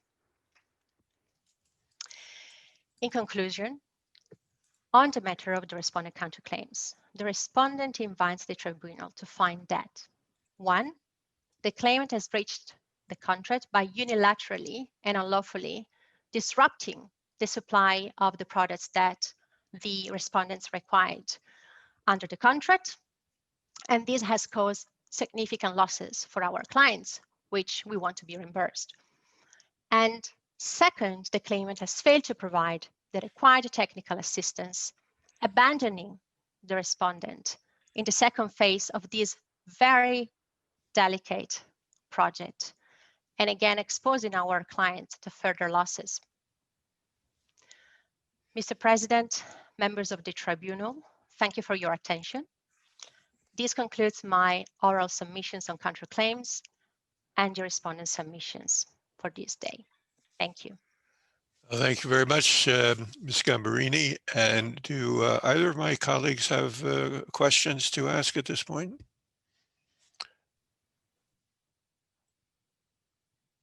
Professor Schill, you're looking for your... I was going to say I don't, thank you. Right, okay, and I see Ms. Miles also does not. That means, I think, we are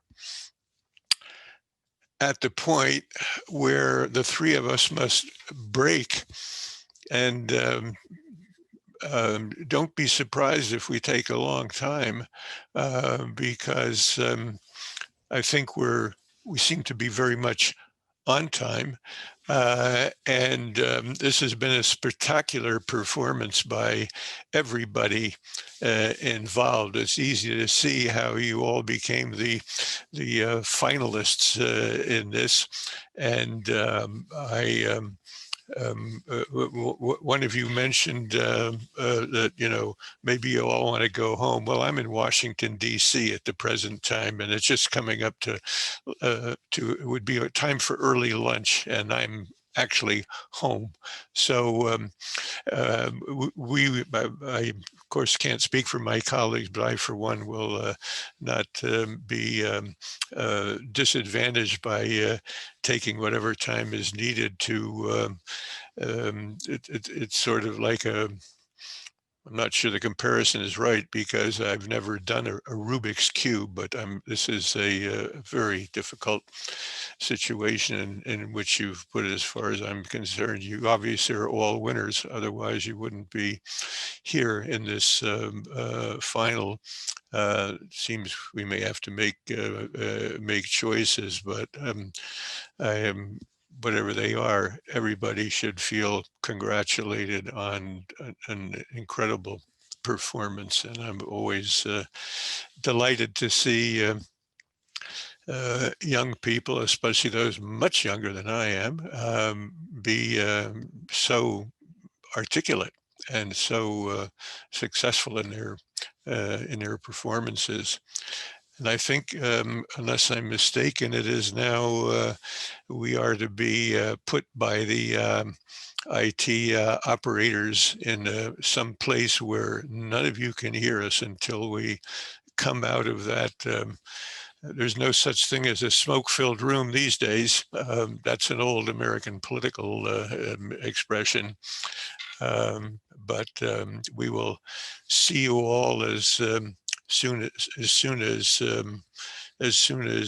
how should I say, we're ready to come back and see you again. Just again, congratulations to all of you. It's a phenomenal performance, and I wish every arbitration I've sat in would have such equally competent people on both sides, because it doesn't always happen that way.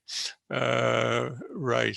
Okay. So now can the tribunal be put into a sealed room while others await the white smoke to arise from the Vatican?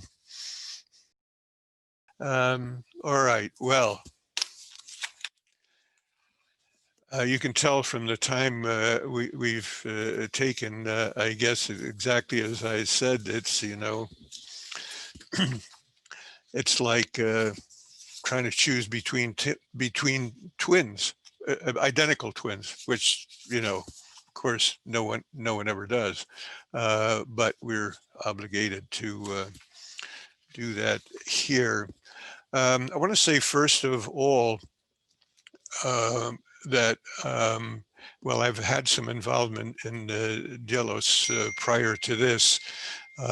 This is the first opportunity I've had to see the results of the courses that you have been through. And the results are extraordinary. The results obviously are extraordinary. Now, I come from a generation when there was not really any international arbitration the way we have it now. There were, labor arbitration and election arbitration, and all of which we didn't do. I grew up as an actual litigator in the state and federal courts of the state of New York. I was internationally minded, but I didn't want to do corporate work, which was the only international type work there was. And in the United States, if you're in litigation, there's a lot of pretrial discovery. I must have taken hundreds of depositions, which are a training also in cross-examination. And I was a trial lawyer. Some people can learn cross-examination, and some people will never learn it. But if you've been through that school, excuse me, you learned cross-examination. And as time has gone on, excuse me, the people are now coming into firms doing nothing but international arbitration, becoming partners in firms doing nothing but international arbitration.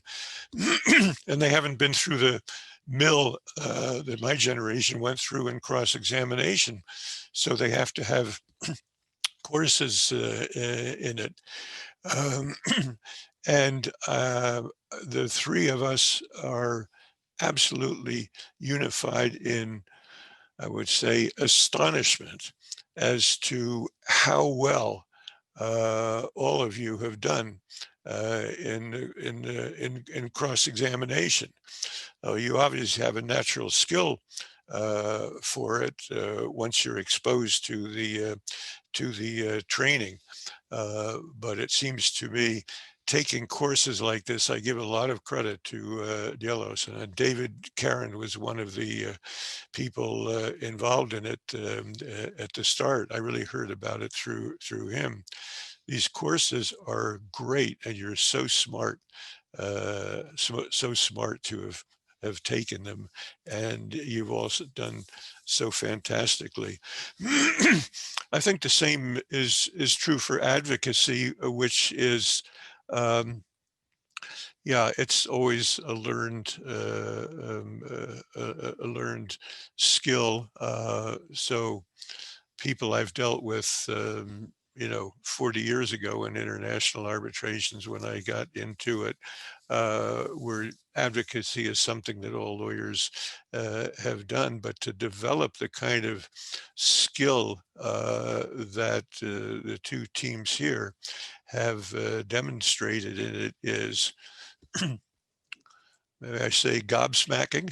I mean, it is just really impressive. And despite my American accent, you might tell I've spent a lot of time in London over the years. I went there before any of you were born, and the coronation arches were still over the Mall following the Queen's coronation slightly earlier that year. In any event, hats off to all of you, and I have to really, I will be ever after putting in a plug for Delos, because the products we've seen are just incredible. Now, my colleagues may or may not have a few things to say along the way about the performances today. Again, it's an awful thing for us to have to choose among great competitors. As to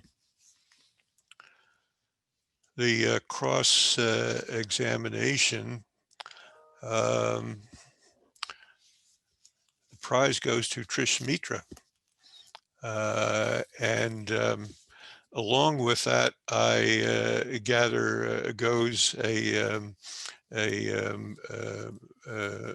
how should I say, tagging along on that, of course, is the expert she examined, Vladimir Nefediev. So that's the result of that. We don't, and the other team did fantastically. This is like a, it's like a horse race where it takes a camera to determine for sure that the winner won by a nose, okay? Everybody should be very proud of their performance today.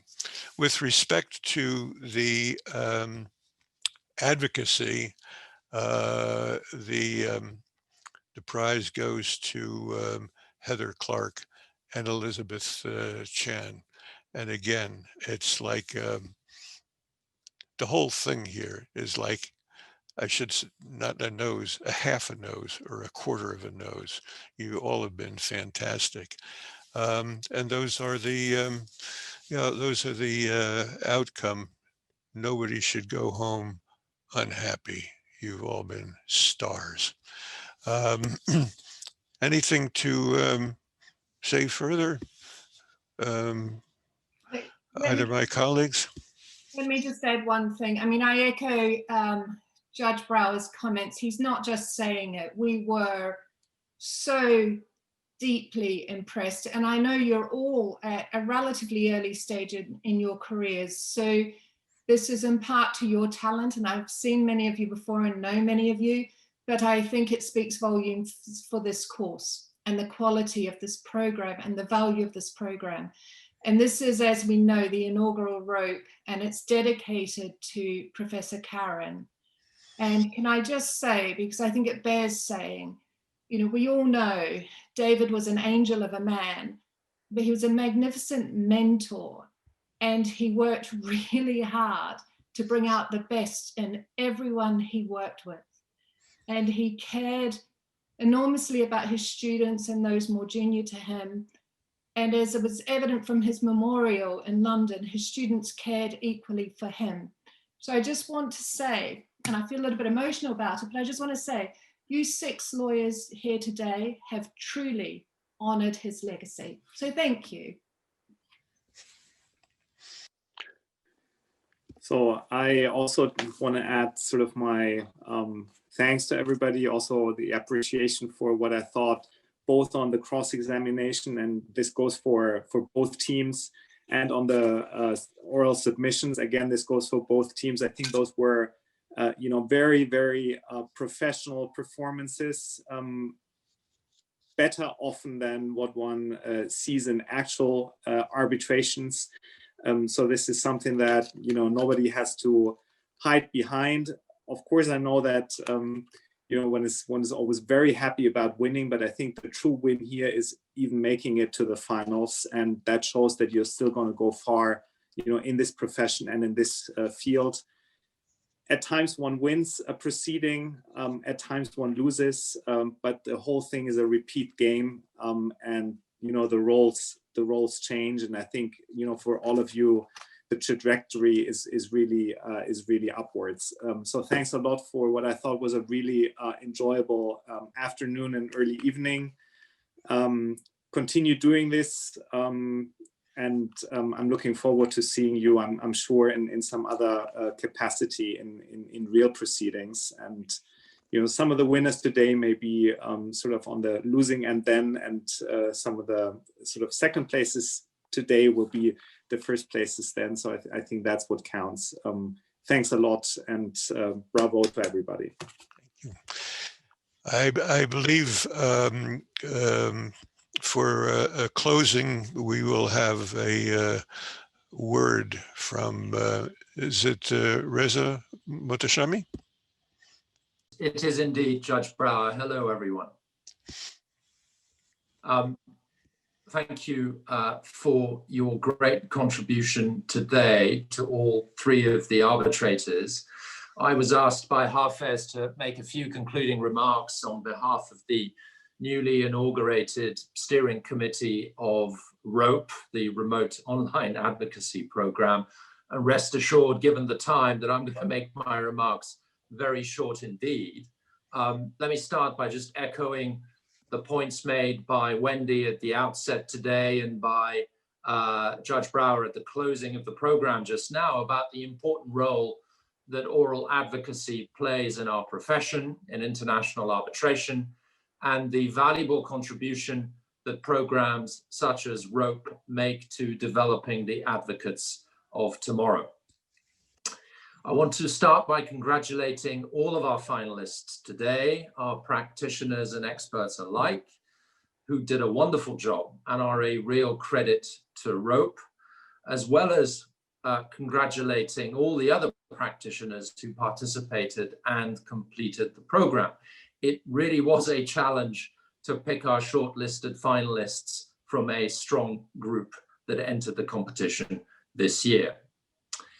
I wish to thank profusely the members of the arbitral faculty who generously gave their time, not only to prepare and deliver the theoretical seminars, but then to sit as arbitrators during the mock hearings and to take on the role of mentors to the participants. They have done a fantastic job and are a major reason why ROAP has been such a success. We mustn't forget next our 2 expert firms, PwC and Alvarez and Marsal, who deserve great credit for their contribution and support to the cross-examination program. I also want to thank our 3 arbitrators today, who are all very busy practitioners and yet kindly agreed to spend the bulk of their day with us. They have done sterling service in sitting through the oral presentations and providing their valuable feedback. Last but by no means least, I must thank Hafez, Anna, and the other members of Delos who've done such a remarkable job in launching and organizing ROAP this year and managing to keep track of countless mock sessions with wonderful efficiency. You should be proud of this marvelous achievement.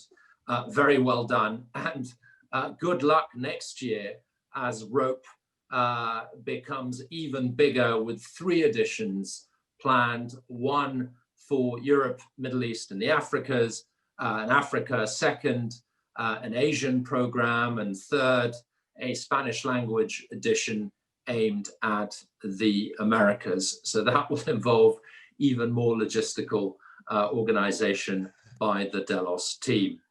And finally, I should thank everyone else who's dialed in today, the delegates who've been watching the program along with the arbitrators and the finalists. I wish you all a very happy new year. Thank you. Thank you. And